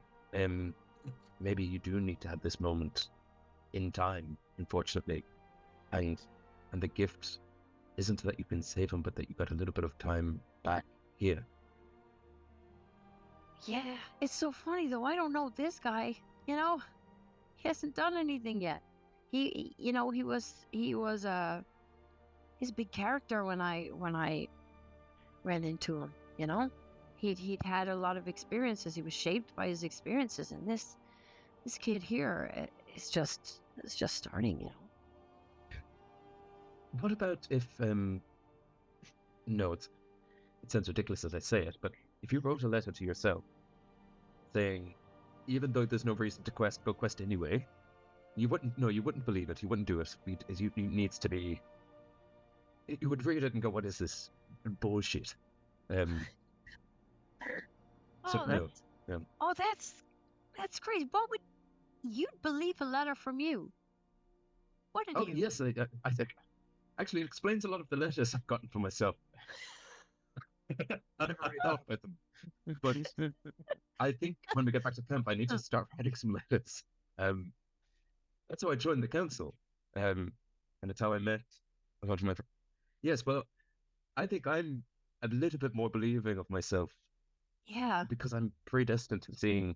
I'm glad I didn't play any pranks on me. That would be rude. Yeah. Yeah. I wonder if I got a letter for myself in my pen, like in my style, whether that wouldn't also change the way I went through life at that point. It would open my eyes to a lot of possibilities. It might make me a bit wacky. You think? Yes, and you're definitely not a bit waggy already, so let's not dip into that, I suppose. Yes, let's keep you exactly the way you currently are, at that level of no more wagginess, no less. So, yeah, well, yeah, I don't want to. Nope, stop thinking. Nope, don't follow that train of thought. Okay, all right. I'm gonna just gonna do some finger stretching exercises while we're walking along here. So I'm gonna pull my lute out. As always, my answer to lightning everything. chat. Thank you. I know I'm saying it, but he genuinely means it. But it's dripping. The performer is causing problems of interpretation here. That Brennan genuinely finds these talks enlightening. So don't put Ben's sarcasm into your. Okay. Yeah. I think Kim has talked to too many first-year students of philosophy from UL, so don't bring her into it either. It will. Yeah. One semester in, obviously. Nice. So as you're having this conversation as you're traveling, you're going for a good couple of hours now at this point, and you're feeling that there is a point where you probably have to keep going and maybe take a point of exhaustion, or you're going to have to rest.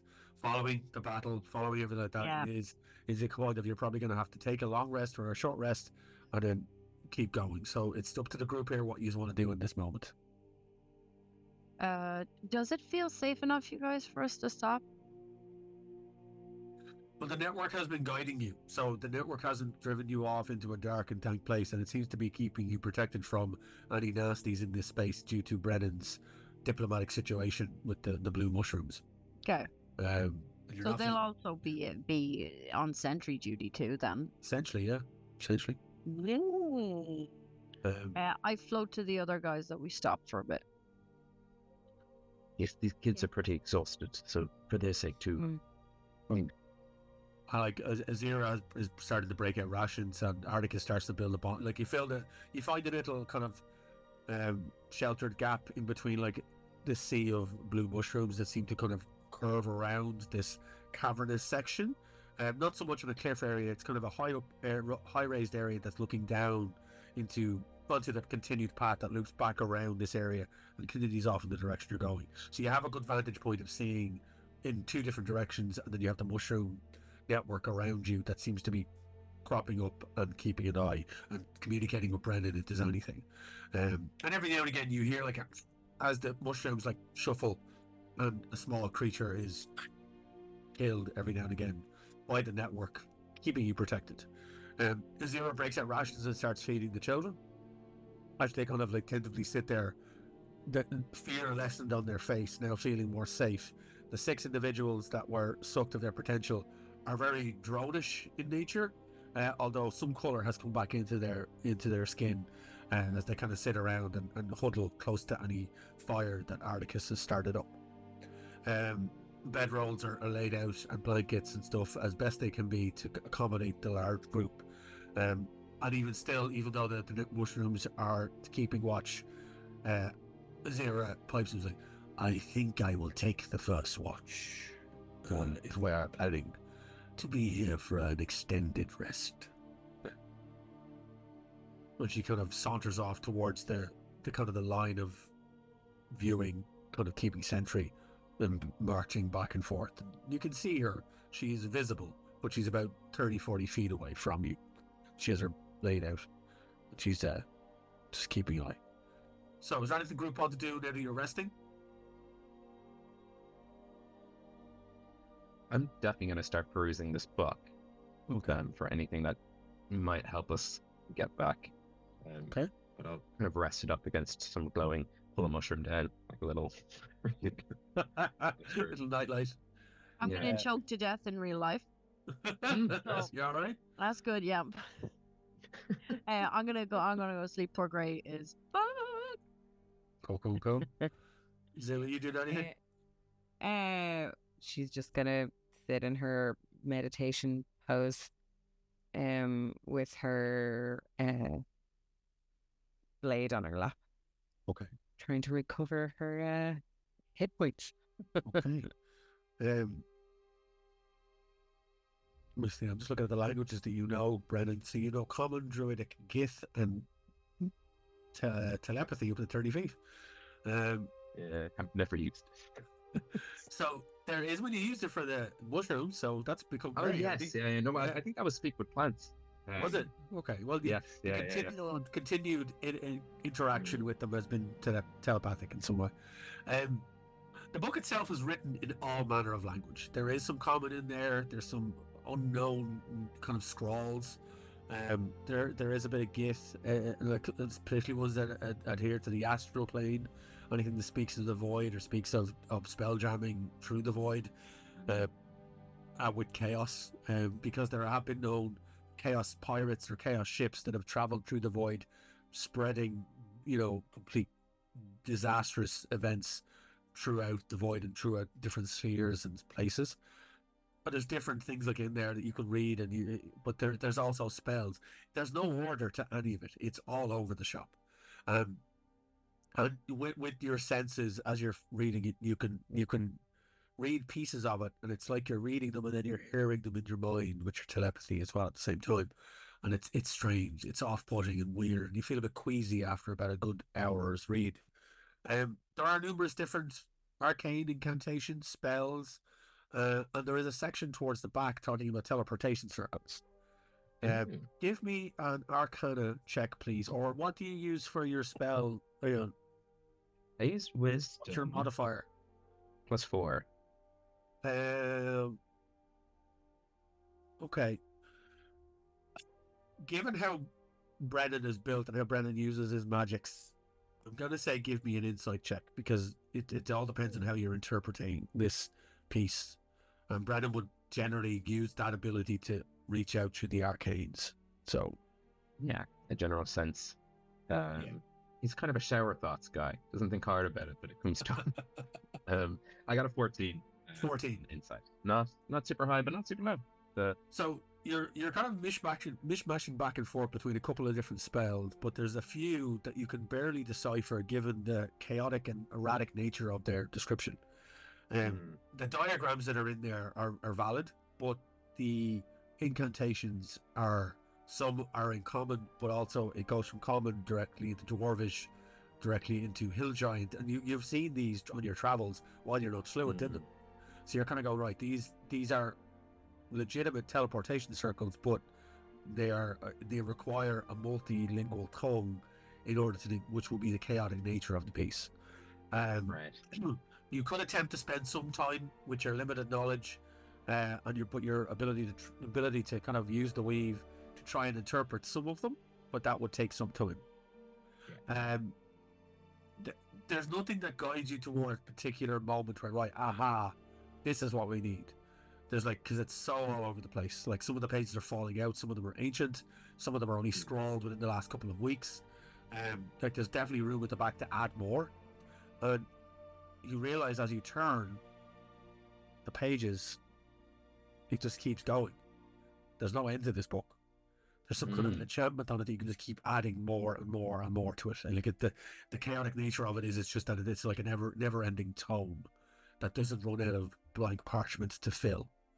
The cover of it itself, it's got gashes across it. It's seen better days. Like, the leather bounding on it, it's rough and it's been hacked, and there's scrawl in it, like, that's been cut into it. That's stuff that's been inked into it.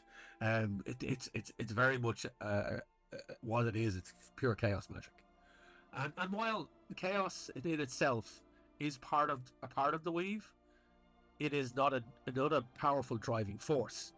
There has to be order in order for chaos to make sense. And right now, as you're reading this, there's no order. And you're kind of like thrown a bit by that. Could I suspend the player thinking about things? Brennan currently doesn't have the information he needs to understand this book, but that does not mean that he won't have the information sometime in the future. Sure. I flicked the very back of the book to see if, having the thought, I'm like, man, if only someone had organized this and put some sort of appendix or index in here, that'd be a really good thing. The first thing I'm going to do when we're back is going to spend my time doing that. That'd be very useful. Wait a second. This book is old and new and everything. I'm kind of going, I just very chance being like, have I done this yet? Flick to the back. Okay. Right. Okay. It's also okay if it's like, no, you're not. Like, yeah, fair enough. No, it's an interesting concept, given this is a book of chaos. Feeding into that. Roll me just a general spell attack. Use your spell attack modifier. Just roll a d20 and add your modifier. 17. 17. You kind of stop. You center yourself. You try to be the order that would balance this chaos. And you reach out to the weave, kind of feeling it in the air, as you know, trying to bend that time around it, using the kind of the power of time in the weave to kind of reach out and influence the chaos with order. And it takes a couple of minutes. You center yourself, and there's silence, and you hear the noise of the fire crackling. You hear the children slowly whispering to each other, eating their food. You hear the clank of Azira's armor off in the distance as she walks. You hear the snoring of Grey, who's curled up in a ball up on your far right, and the pure silence that is Zilzara in her meditative state. And everything starts to slow. And you're flicking the pages, and they're just slowly but surely falling over it. And then your flipper just hits a page. You open your eyes and look down. And listings start to appear. With a 17, you succeeded. Listings start to appear. Diagrams, notes, all within your script, all within your writing, in your handwriting, that you recognize, that appear as you read them. Is there anything in particular you're looking for that you think should be in here, that you want to find in this index? I think Brennan's specifically looking for if there is he's a druid, he's not a wizard. There's no chronomancy, there's no temporalmancy or whatever. He doesn't have the words for time travel or space or teleportation or any of those kind of things. And he's definitely not looking to step into that space, I don't think, at the moment. I think all he's looking for, in a looser sense, is reassurance from his future self that there is whether it's today or 5 years from now or 10 years from now, a way back forward. And in a more specific sense, an easy to follow list of components, somatic materials, verbal components, whatever is needed to very safely get anyone who's... What's the best way to put this? Yeah. It's not like he's looking for something powerful like a teleportation circle. He's looking for something simple like mending, but he just wants to mend people's place in time. Okay. So anyone who shouldn't be here any longer than they need to, get them back to where they need to be. So that would be Grey and Zilzara and Brennan and anyone else we kind of tumbled through the portal with, because it's almost like a sorting spell. And let's get time back in order, and you guys are in the wrong place, and the recycling goes in the green bin, and the compost goes in the brown bin, and these guys go 300 years from now. So. The index becomes less of an index, and it starts to become annotations and script. And you notice that the book itself becomes a little bit lighter, as the kind of the heavy chaos in the book starts to balance out with the order you were adding sometime somewhere. Very good. And then you start to see listings and then small little designs of mushrooms small little notations about the telepathy, about gates, about connectivity. And the more you read through the notes, the more you see this. And you start to realize there's something about the network. And then on the last page you turn, right at the bottom, just written in very, very quick scrawl and circled multiple times, it just says, use the network. And then that's the last entry. And then like above all of that, it's like the network feeds into everything. The network is everywhere. The network is the answer, and then use the network is circled heavily. Here's the network. Brennan, you old dog. You did it again. I think and probably at that point in time you'll take a rest and sleep on it. Okay. It's not real like with answers there. So he's not in a rush either. It's like, well, right. So that's Brennan. You'll probably tuck in for the night. Zilzara, in your meditative state, is there anything you're trying to do, or you're just trying to rest? Trying to think, is there something I should be doing? It doesn't have to be. If you don't want to, you can just use it as a rest moment. That's fine.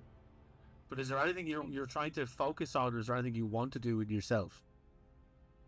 In this space that you now feel extremely comfortable in, something that you've reconnected with. Yeah, actually, well, she has had a habit of focusing on her pendant whenever she's meditating, and I suppose now would be a good time to use it because she kind of had a day and recentering herself and having the newly formed connection with her mother as well kind of has had a really positive effect on our angry little goth. Some character growth, if you will. So she's just gonna sit there surrounded by the mushrooms and sleeping kids and the moment of calm and focus on her amethyst and see if she can pick up anything. I don't know a better way to phrase it. Okay. Want me to roll for anything? No. So you kind of start to feel yourself slipping into your meditative state, and it's kind of half surprises you how quickly and easily you fall into that kind of rhythm of you hear the world around you fall away, but then you see it come to life in your mind's eye again. And from Brennan's descriptions of the network over the last couple of weeks, you then start to sense those pulsations of energy that flicker like veins through the earth and through the world. And you see them glowing like intersections through in front of you. Like you did when you were on the ship. When you were on the Silver Spear for the first time, you could feel the kind of the consciousness of the ship stretching out into the void. Now you feel how alive the Underdark actually is. And how you are all there as part of it, existing within its ecosystem. Yeah. And over the time, like while Brennan is studying not too far from where you are, you see the blossoms of inspiration, the blossoms of energy, and you see little sparks and fireworks appear around him, and pulsations that kind of feed off him, but also feed into him, coming from distances far from where you are. You see these bolts of energy like boom, boom, boom, boom, boom, colliding into him, as you see the tome in front of him, not so much in the shape of a book as he's flicking pages, but like a burst of energy that seems to change colour from a dark, heavy, ichorous purple to a kind of a bluish red hue that seems to swirl, have a yin and yangness to it as it kind of balances itself while he's doing what he's doing. And all of this happens in your mind's eye as you connect in so readily. And you just feel your mind dancing throughout the world. Very different to what it used to be when you were essentially a self-contained, less kind of open individual. You feel yourself now more aware of the universe, and whether it's your recent kind of undertaking as a blade and the weapon your mother gave you, and your ability to wield it, and the new goddess that you serve, it's a different feeling, and it's a good feeling. And it's something you're not used to, but you get a sense of calm about it. And you get your full rest, and you get calm, collected thoughts that empty into your mind. And there's no intrusiveness. There's no sense of dread, something watching you from a distance like there used to be. That's gone. There seems to be a protectiveness about you. And there seems to be a safety where you are. As the world, the kind of the general feeling of all the beings around you are there. And that's pretty much what it feels like. Ray, as you're sleeping, are you just sleeping? Is there anything you want to focus on?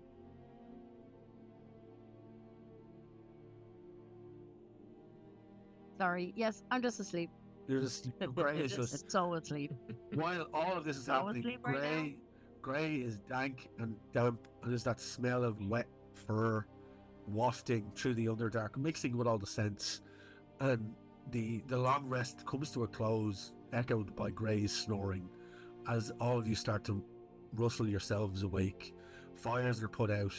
The children are kind of awoken and fed again by Azira and Articus as you start to get ready to make your way towards where you believe, and the network is telling you, the further escaping refugees are, where your parents are, where your families are, where these children's families are waiting eagerly for information about their children. And you set off again, and you're traveling for the best part of a couple of hours. And it's again, there's no incidences here because you're being guided. And on the trek, Brennan, as you kind of mull over the information that came to you on the night before, and you're feeling your way through the network, you feel the connection, telepathy that you have with these individual creatures, but also the network as a whole. It seems to stretch out forever, and you're mulling over that information in your mind. And there are no incidences that are dangerous. There's no encounters. There's just, like, yes, every now and again, Dilzara, you're out in front and you're finding yourself kind of stopping the group and listening, being wary, being aware of the world around you here in the Underdark and the creatures that live here. But there's nothing that's threatening because you're being guided in a safe way. And it takes about another half a day, and you crest over the top of a ridge that looks down into a basin area that has pockets of kind of small mini lakes and a cavernous state of stalactites hanging down in the far distance. You hear sound about 120 feet down and off in the distance, disappearing into a cave system. But you felt that you've definitely been traveling more and more upwards toward the surface as you've made this trek, and you see that the network is glowing the way and lighting the way, and you can just see the tail end of the caravan about 120 feet away on the lip of a cave system that is gradually moving upwards. So you're pretty much have caught up with them at this point. And it takes you a couple of minutes to kind of get the group together, rustle down, and you move down a steep incline and catch up with the back, as there's scouts at the back that see you and catch you, and they're like, they see who you are, they welcome you back with surprise, and also jubilation, as one or two of the scouts recognize some of the children, and there's shouts that go up the ranks and through the group as there's a stop and a halt. And after a couple of minutes, Elzara, your parents come rushing out, and they come and they see you and they rush over and they embrace you. Your mother, Lathrana, is there, and she's like stoically happy, and your father, obviously, big embrace, big hug, as you're all reunited. And the news gets through the camp. Children are reunited with their parents, and there's joy, tears of happiness. There's thanks and gratitude given to all of you. Azira goes to speak with her guards, speak with the captain that she left in charge, and there's talk of making way to the surface straight away. As everyone begins to, after about an hour or so, reuniting with everyone, having the conversations. Is there anything you want to do in this moment? Is there anything the group want to do with the people that you see here? Is there anything that wants to be said? Not for me. I'm glad that they're happy to see us come back. But my mind now is on getting fruit. Okay. So I'm gonna see what Brennan's plan is next. Yep. Yeah, Brennan probably go up to Zara and Gray and go, Trins, when you're ready, I think I know how to get us back, and anyone who else who wants to come with us. So if you don't mind asking around, and presumably people not of this time, I think Yeah. it'd be a bit weird to bring people. Anyone who came with us the first time to come back, Sure. or Just for people who might have lived out their lives here, and they can finish them here if they wish. I realize that we sort of landed at a time, and some other people have kind of had an entire life cycle here, that they wouldn't be going back at the same age that they left it. So it's up to any of them, really. Yeah, that's But when kind of, you're ready, I'm ready. yeah. It's kind of weird. Like, we'll all be going back to the same time, Brennan. So they'd be going back to where we're going back, even if they were here longer. Yes, I Yeah. think so. I don't know if there's a way that I can sort of TH them. Yeah. Well, we won't. Yeah. We'll give them the option. Do you think there's anything disruptive we can do by bringing people back? I don't think so. How's the weave looking to you now? Looking weavy. That's good. That's what we can hope for. Okay. All right. Okay. Let me try and work out how we format this question. Jill, is there anyone you want to speak to, or I would say? I would like at least the opportunity to say goodbye to my folks. And yeah, we can put that question to Azira. I don't think there's anybody else left to come back with us aside from her. And as you say, Brennan, she very well might want to stay. She's been through a lot before we showed up. Gray, do you want to talk to Azira and I can talk to my mum and dad, or do you want me to go with you? Yeah, I'll take the easy one. I'm gonna go do that. So Gray, you go off to Azira, who's kind of like standing with the captain she left in charge and two of her lieutenants, and she sees you coming and gives you a kind of a curt wave. And it's like, we are just about ready to get on the way. Are you joining us? Is this your plan? So no. I get to go back where I came from when I came from. This isn't the place for me. I'm not supposed to be here. But I wanted to ask, even though your situation is a little bit different than mine, we could bring you back with us. There's kind of she kind of clenches her jaw a bit, and you see the scales kind of glint along her skin.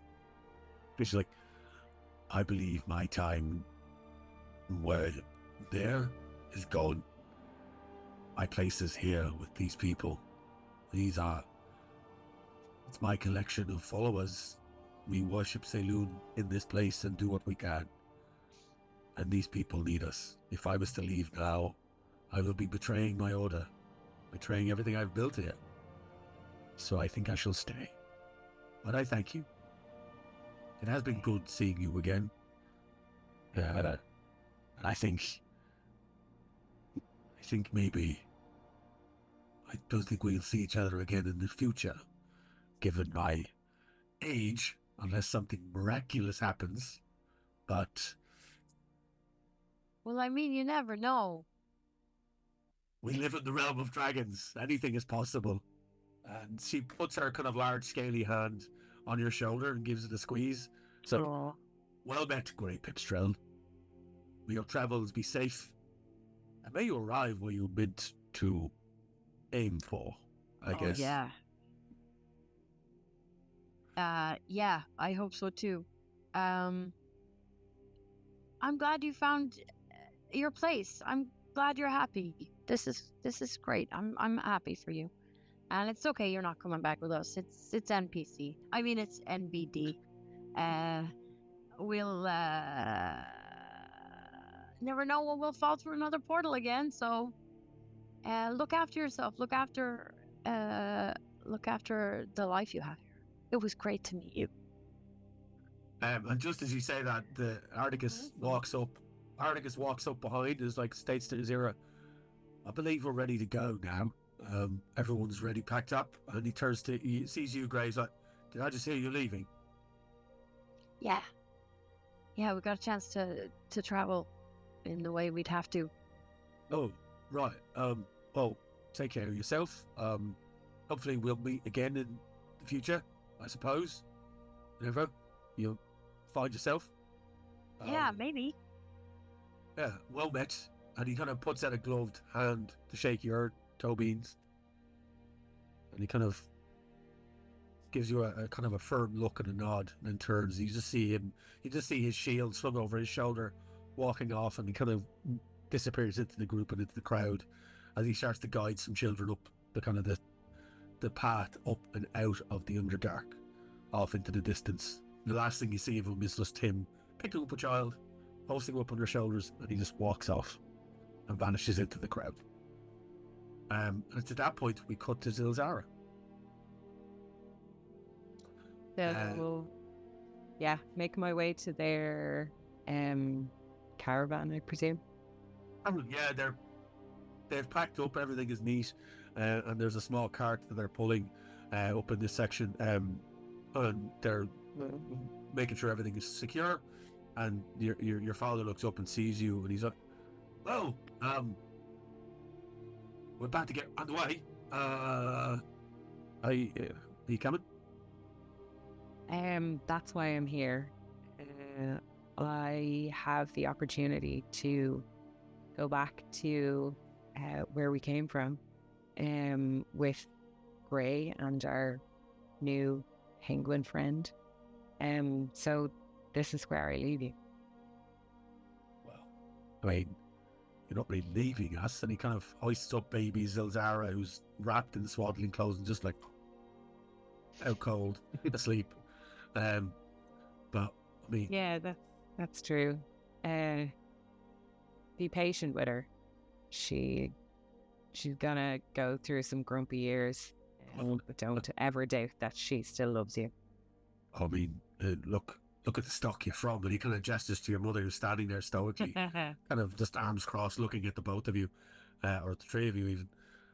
She's like, so we will see you soon, I suppose, in the near future, and we will enjoy these years. Take care of that blade, and it will take care of you. I promise I will. You've no idea how much these last couple of weeks have meant to me, being here with you guys. As weird as it was in the beginning, it's been great. So take care of yourselves, take care of me, and I'll see you in the future. Yes, and your mother is going to give you that warrior embrace thing on the arm, and then pulls you in for a big hug, and kind of you just a tight hug, and she hugs you in, and kind of your armors clink against each other, and she goes, pulls you, then pushes away. It's like, well, we better get a move on. And she kind of gestures to Calamar as he kind of bundles up mini baby Zilzara into a little papoose that's on his front, and then the two of them start to pull their cart and they wave, and you watch them as they kind of join the caravan of refugees moving up and towards and out of the Underdark. They seem happy, they seem safe, and they kind of turn one last time and give you a wave as they make their way out, flanked by multiple guards from Azira's group and troop. The children have all come to say you off, and they give Brennan a massive hug as you get bombarded by these 12 or so children who are just like so thankful, and they thank you all and give you all little pats. Like Brennan is just swamped with these kids who are just like, oh, penguin guy, and just start giving you hugs and stuff. When you're older, just tell people about the stories that old Mr. Brennan would tell you. Oh my God. The times that we spent together, and just carry it with you. How long are we holding on to that one? How long? In my episode one. Dear Lord. Right. So like, you see that young female tiefling, I think it was, if my memory serves me, which it doesn't always, but who will eventually become the member of the council who charged you with this quest. And they kind of come over to you and they were like, "Oh, goodbye. I wanted to say I watched you do some magics, and I've had I've always had a bit of an ability, and I've been copying some of your gestures." And she does a kind of a flourish, and you see a small constellation appear in the sky above you and then disappear again. She's like, "I think I'm going to keep this up," and kind of nods and gives you a wave and disappears into the crowd, running off like just before they run off. Yeah. Brennan will say, "Well, aren't you just a little arcane practitioner? You're going to need this." And he takes off his hat and clumps it on their, kind of tiny head. Yeah, I it's hope kind it of goes like, down here. yeah, it covers their eyes, and they go running off and go like rub into a mushroom. But yeah, no, they're like, "Thank you," and he's like, "Mom, I got a new hat from the penguin." Yeah. Well, I suppose it's time to go. Yeah, I made my way back to the guys. Yeah, Okay. I did some looking around. Obviously, I don't have any spells that transport through time. Yeah. But flicking through the druidic spellbook, there is something, it's meant for like combat, I think, called Guardian of Nature, where a nature spirit answers your call and transforms you into a powerful guardian.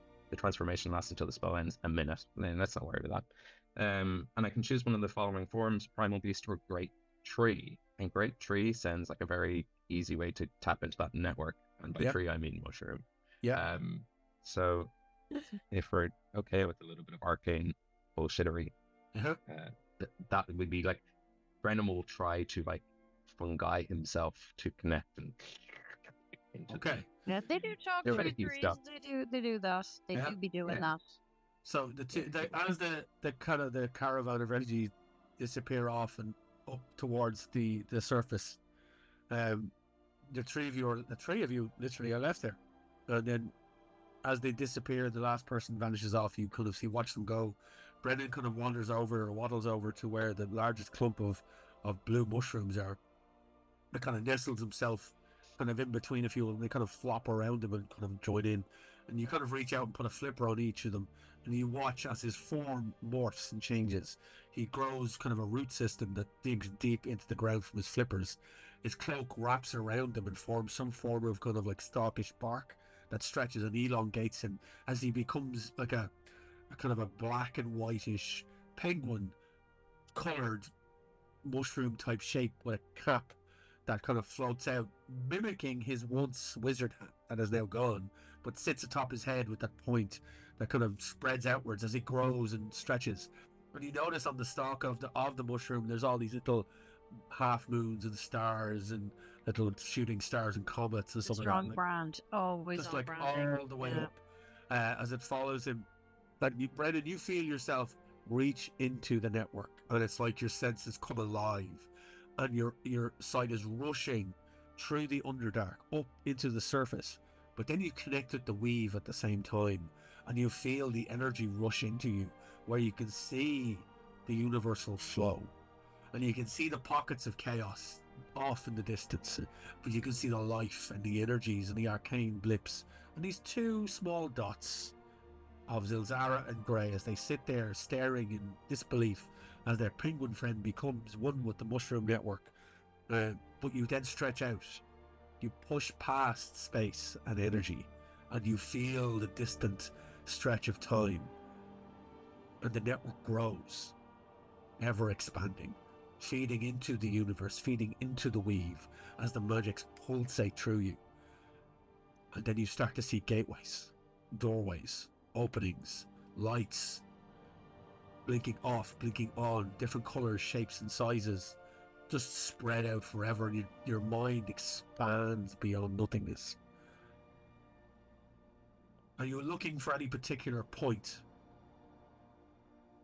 I suppose there's no harm in plonking us on that floating piece of rock where the temple of Saloon and Shar is sort of in, like, there's no reason why not to go back a split second after that, sucking into the portal, and then there.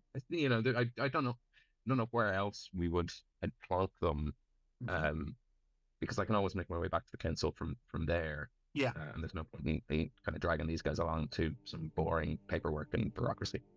Yeah, no thanks. Yeah. So you reach out. Give me an Arcana roll, please. Sure. Yeah. Oh, an unnatural 20. Jeez. Bouncing off the It's a train. couple of them this session. Yeah, So yeah. Nice you little- start to identify points of your own lifeline, your own time. You see yourself in the council. You see yourself training as a druid. You see yourself out doing quests, doing missions.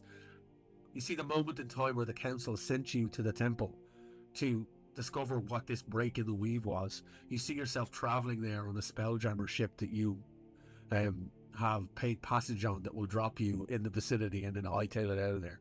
All these events are unraveling quickly as you zip past them in your presence. For you two, all you're seeing is him turning into this multicolored mushroom shape that is then stretching outwards and then kind of quivering in different sections. And then Brennan, you fall upon the moment of seeing the battle that ensued, seeing getting sucked into the portal. And you see the stillness. You then see Azira following Zilzara, who was last. Azira then tumbling backwards into the portal itself, and the portal then goes, and then silence.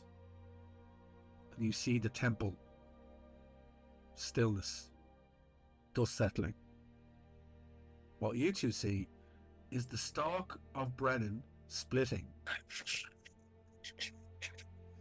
as the tendrils and the kind of the fabric of the mushroom splits, and this massive arcane gate, 8 feet tall, emanates from where he is as this blinding light pulsates outwards, and you feel the essence of yourself being sucked towards it. Brennan, you see the space in itself in the temple where there's a tear right where the pedestal was, where that symbol, the little kind of pedestal where the thing that Grey grabbed on that pulled Grey in towards it now cracks and a tear rips open in that space, and you feel yourself being pulled into it through the weave, your mind getting sucked towards it. You two get pulled straight into the portal, tumbling head over ass straight in. There's a pulsating burst of energy of all three of you. Feel your essences. You don't see yourself. You don't see your hands. You don't see your bodies. You just feel your essence hurtling through the weave. Hurtling as arcane energy zip past you. Moments in time, elements that you remember, scenes that you've played out, like the chaos battle at the tower, the large spider, Carabash falling into the abyss, saying goodbye to Zilzara's parents, saying goodbye to Azira, all of that. Brennan giving the hat to the child. It all replays, and then you're on the silver spear, travelling from the flotsam. All of this is going through your mind as you're pushed further and further into the future. And then with a blinding flash, you all tumble headfirst, while laying flat on your back, a split second after you've just been pulled through the portal, in the twisted Saloon/Shar broken temple. It's destroyed architecture reaching above you as you're lying flat on the ground, looking up. Your breath caught in your chest as you find yourself now supposedly back in your own time.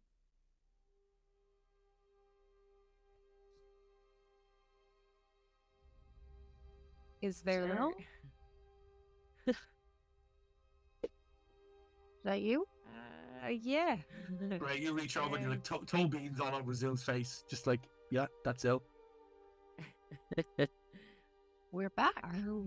Are we sure we're where we should be? I just saw Zara go through that portal. Okay. No door. Yes, one door. Oh, hey! Oh! Ah! Hey! Oh! And Okay. Brennan, you notice as you kind of dust yourself off a bit, your cape, where the constellations are and all this type of now have sewn into the fabric or growing through the fabric is patches of mushroom and little caps and fungus. Just seems to be part of it. It's like incorporated into the actual fabric and into the overall your attire. It just seems to have these little sprouts as the after effects. They're kind of like all breathing ever so slightly, and you can kind of sense their presence there. You can feel their thoughts and their minds as they're now woven into your cape. Well, Gray and Sil, I've kind of borrowed some solutions from the future, which is now the now. So I best get to work, because everything that's happened and brought us here, I now have to. I think it's going to take me some time to put the answers in this book. Okay. So I just wanted to say, best of luck, and if you ever need the council, or if you notice any strange things with the weave, but just let us know and we'll send some. There's something strange in the neighborhood. We'll do that. Yes. Brennan! Oh, Brennan! Are you off? Well, yeah, I should also get home to my family. Oh, yeah. Oh, yeah. You should do that. Oh, Yes. oh, I wasn't aware. I'm sorry. I suppose it's been a while. Well, Yes. for them, not really. It's up to speed. A little bit late, the commute.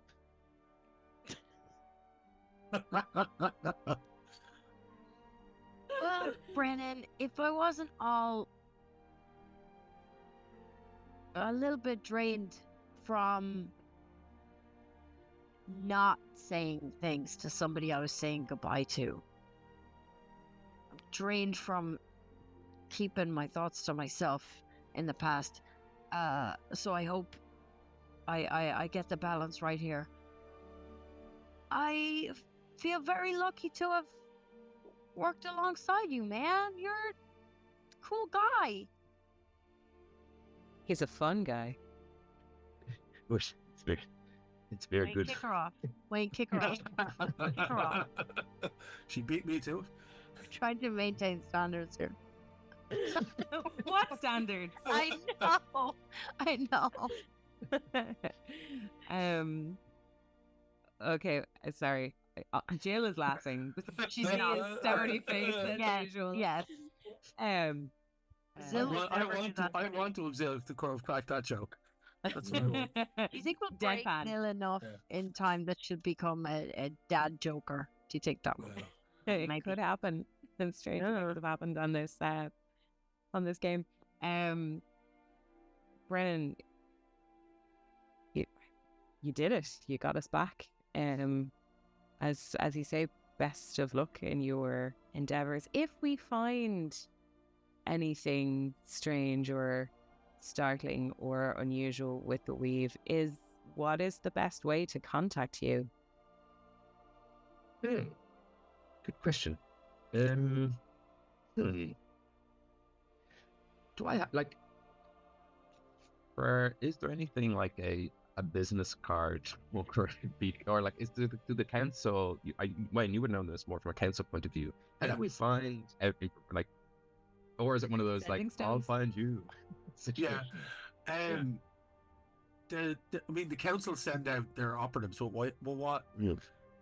Give me an insight check there, please, there, Brennan, just to see what your now kind of attachments. Back of a pack of batch.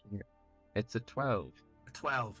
You kind of reach over and very gingerly pluck one of the mushrooms from your cape and kind of roll it around in your flipper, and it kind of turns into a morphed mushroom-esque kind of thing that looks like an ear headphone. So you've got the cap that looks like the in-ear headphone that you're using, and you kind of like, if you use this, and you give it to them as if to say, if you use this, I will hear you, type thing. This little device here is connected to the network, and the network, I guess, is connected to me. So if you ever need anything, just use this. Still, I think you should take that. I will abuse that. I will call him to ask him how he's feeling. That's allowed. That's allowed. For the chat. I don't know that the council would appreciate their time being used like that, but Yeah. gotten used to this kind of energy around. We don't have anyone fussy Yes, anymore. We used to have a fussy rabbit. Was there someone here before me? Because I don't remember. A little sartorially fussy. Sartorially. Oh, I see. Yeah. We need to get more dapper folk involved. Wait, I don't know if I have do I have like a little, kind of like the idea of a tiny little cute penguin-sized tiny ship. Yeah. Like Nibbler and Futurama.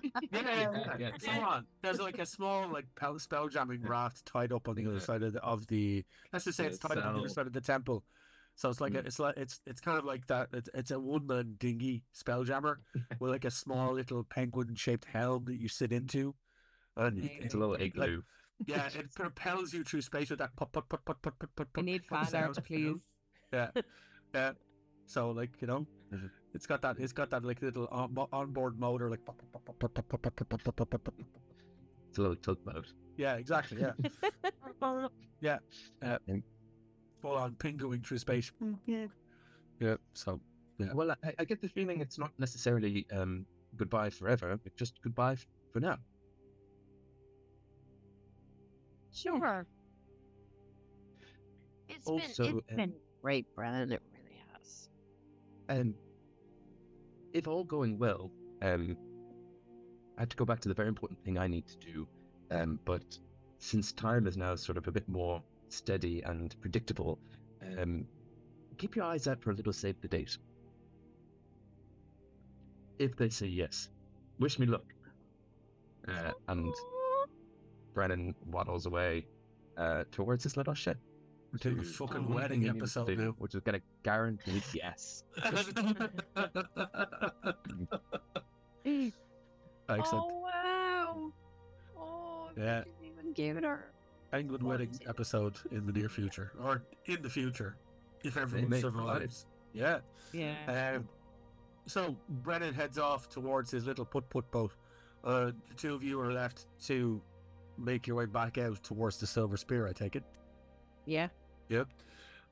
You kind of find your way back through the corridors, out into the kind of the side entrance, and the gadabouts are still there that you left only moments ago. Oh yeah, them. And you hook them on, and their bubbles kind of envelop your face, and you're able to breathe in the void, and their kind of insect-like wings kind of flutter out, and you drift out into the void, the kind of the rocky outcropping that this temple is resting on, this kind of large lump of earth in space. And you drop down and kind of look up to where the Silver Spear is in the void. As you take it in,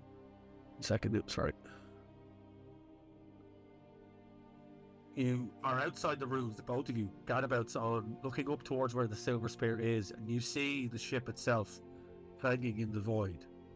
But surrounding on either side are two large spelljamming frigates. One of them has its arcane cannons trained on the Spelljammer, on the Silver Spear. They look like they've just cooled down, and you can just make out on the aft side, the port side of the ship, on the Silver Spear, there are arcane damage points where they've been blasted, and the ship is listing slightly in the void. From the other frigate, you can see movement from the Silver Spear across to that frigate, as there seem to be individuals with gadabouts departing. And that frigate itself is starting to move off. What are you doing in this moment? We're not going to head for a sinking ship, are we? Like, it's not sinking, it's just, it's not like going down or anything like that. It's just tilted slightly, and it's surrounded by these two frigates.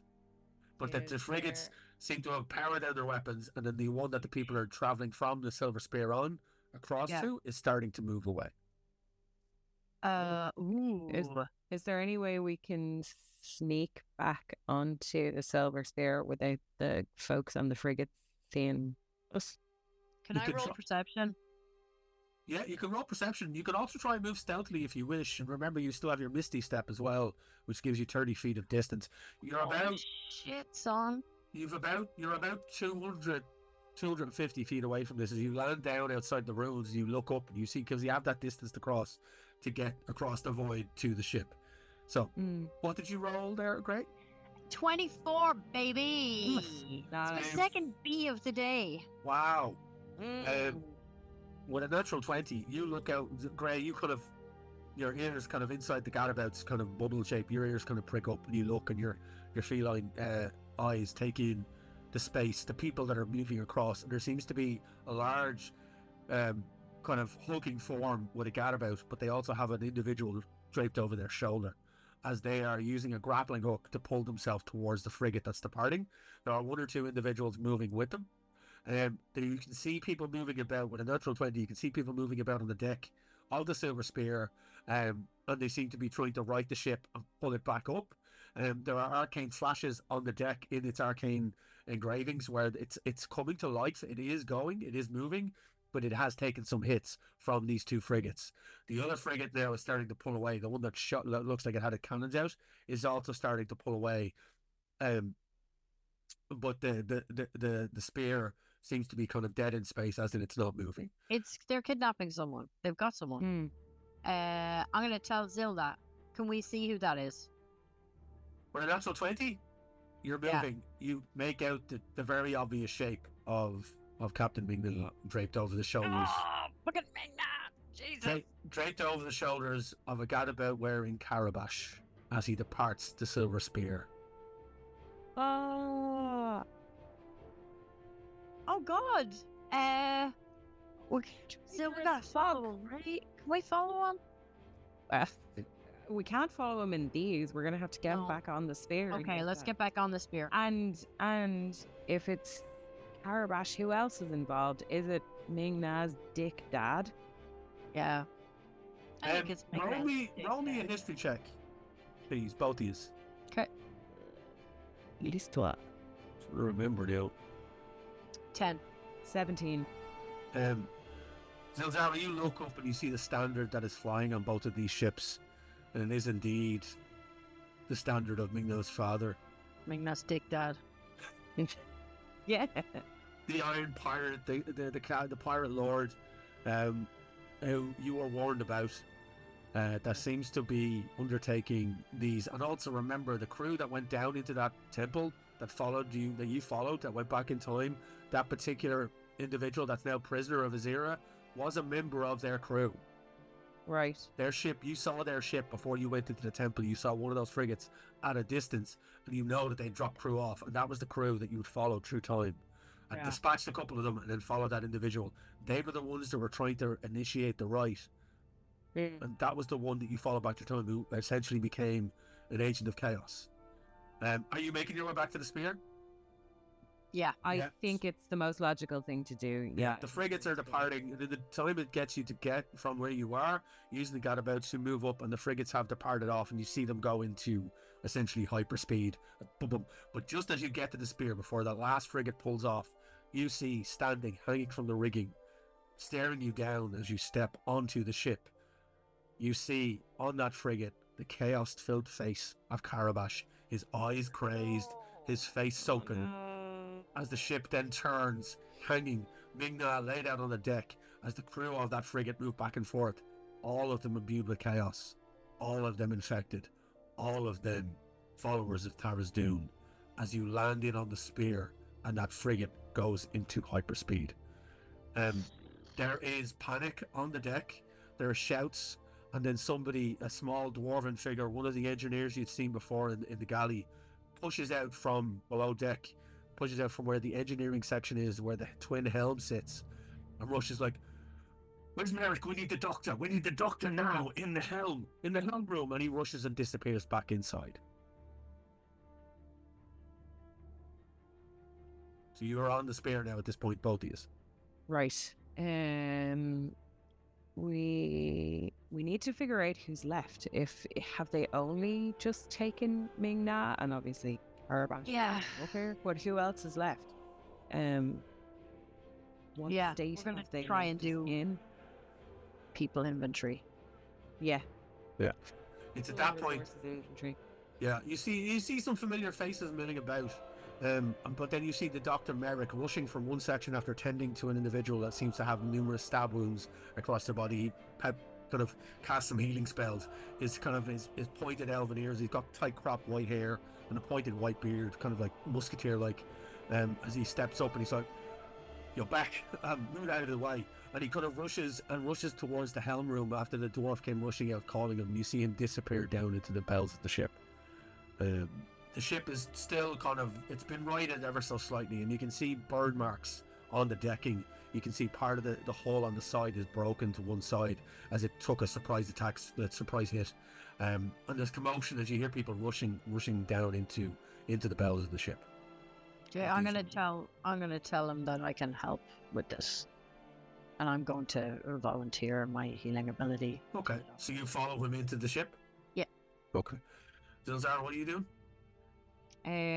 I was gonna suss out the twins and see if they needed any assistance getting the ship. So you would follow Gray down into the helm room because that's where they're going. Gray, as you burst into the helm room with Merrick, you look and you take it all in, and there seems to be some of the machinery and the instruments in this space have been kind of bashed in, and you can see that the map that's still there on the ceiling is still lit up.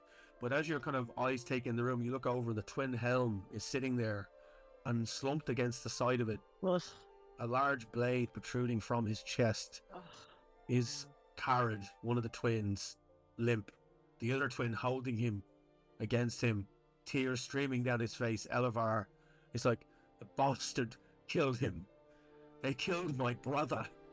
As you see the blade, you recognize it as Carabash's sword that is pierced straight into Carrad's heart as one of the twins lies dead. And Merrick rushes over and tries all manner of healing. Definitely dead, yeah. But you notice, well, give me an Arcana check or a Medicine check, please. Okay, let's go with medicine. Medicine? I can do Arcana. Looks like 7. 7. You tried 20. 20.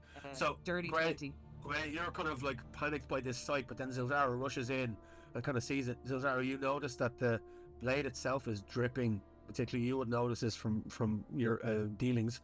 The blade is covered in some form of dark poison that seems to have seeped into Carrad's chest, and there's like a webbing of black across his chest as it seems to have pulsated into his heart. Merrick is trying to pump healing spells into him, but they don't seem to be having any effect. Okay, The twin, to extract that. yeah, First. the twin is definitely lying there, looking very, very dead, as the silver spear is listing in the void. Ming-Na kidnapped by a chaos-tainted Carabash, former first mate, as you are now left with this panicked situation to deal with. And that's where we're going to end this month's episode of Sorcery Shenanigans. Thank you for tuning in, folks. Hope you've had fun. That was a lot of fun to DM. Thank you to my players. These were brilliant. Ben, thank you so much for guesting. Thanks for having me. Absolutely, it's been a joy. We will have you back again. Trust me. Yes, yeah. That was not the last we will see of Brennan. But no, thank you so much. Fair play to you all. That was a great session. Yeah, tune in next time to find out what the crew have to do to get the Silver Spear back up and running and what's their next step. Look after yourselves, folk. Take it handy until next time. Bye. Bye-bye. Toodle pip.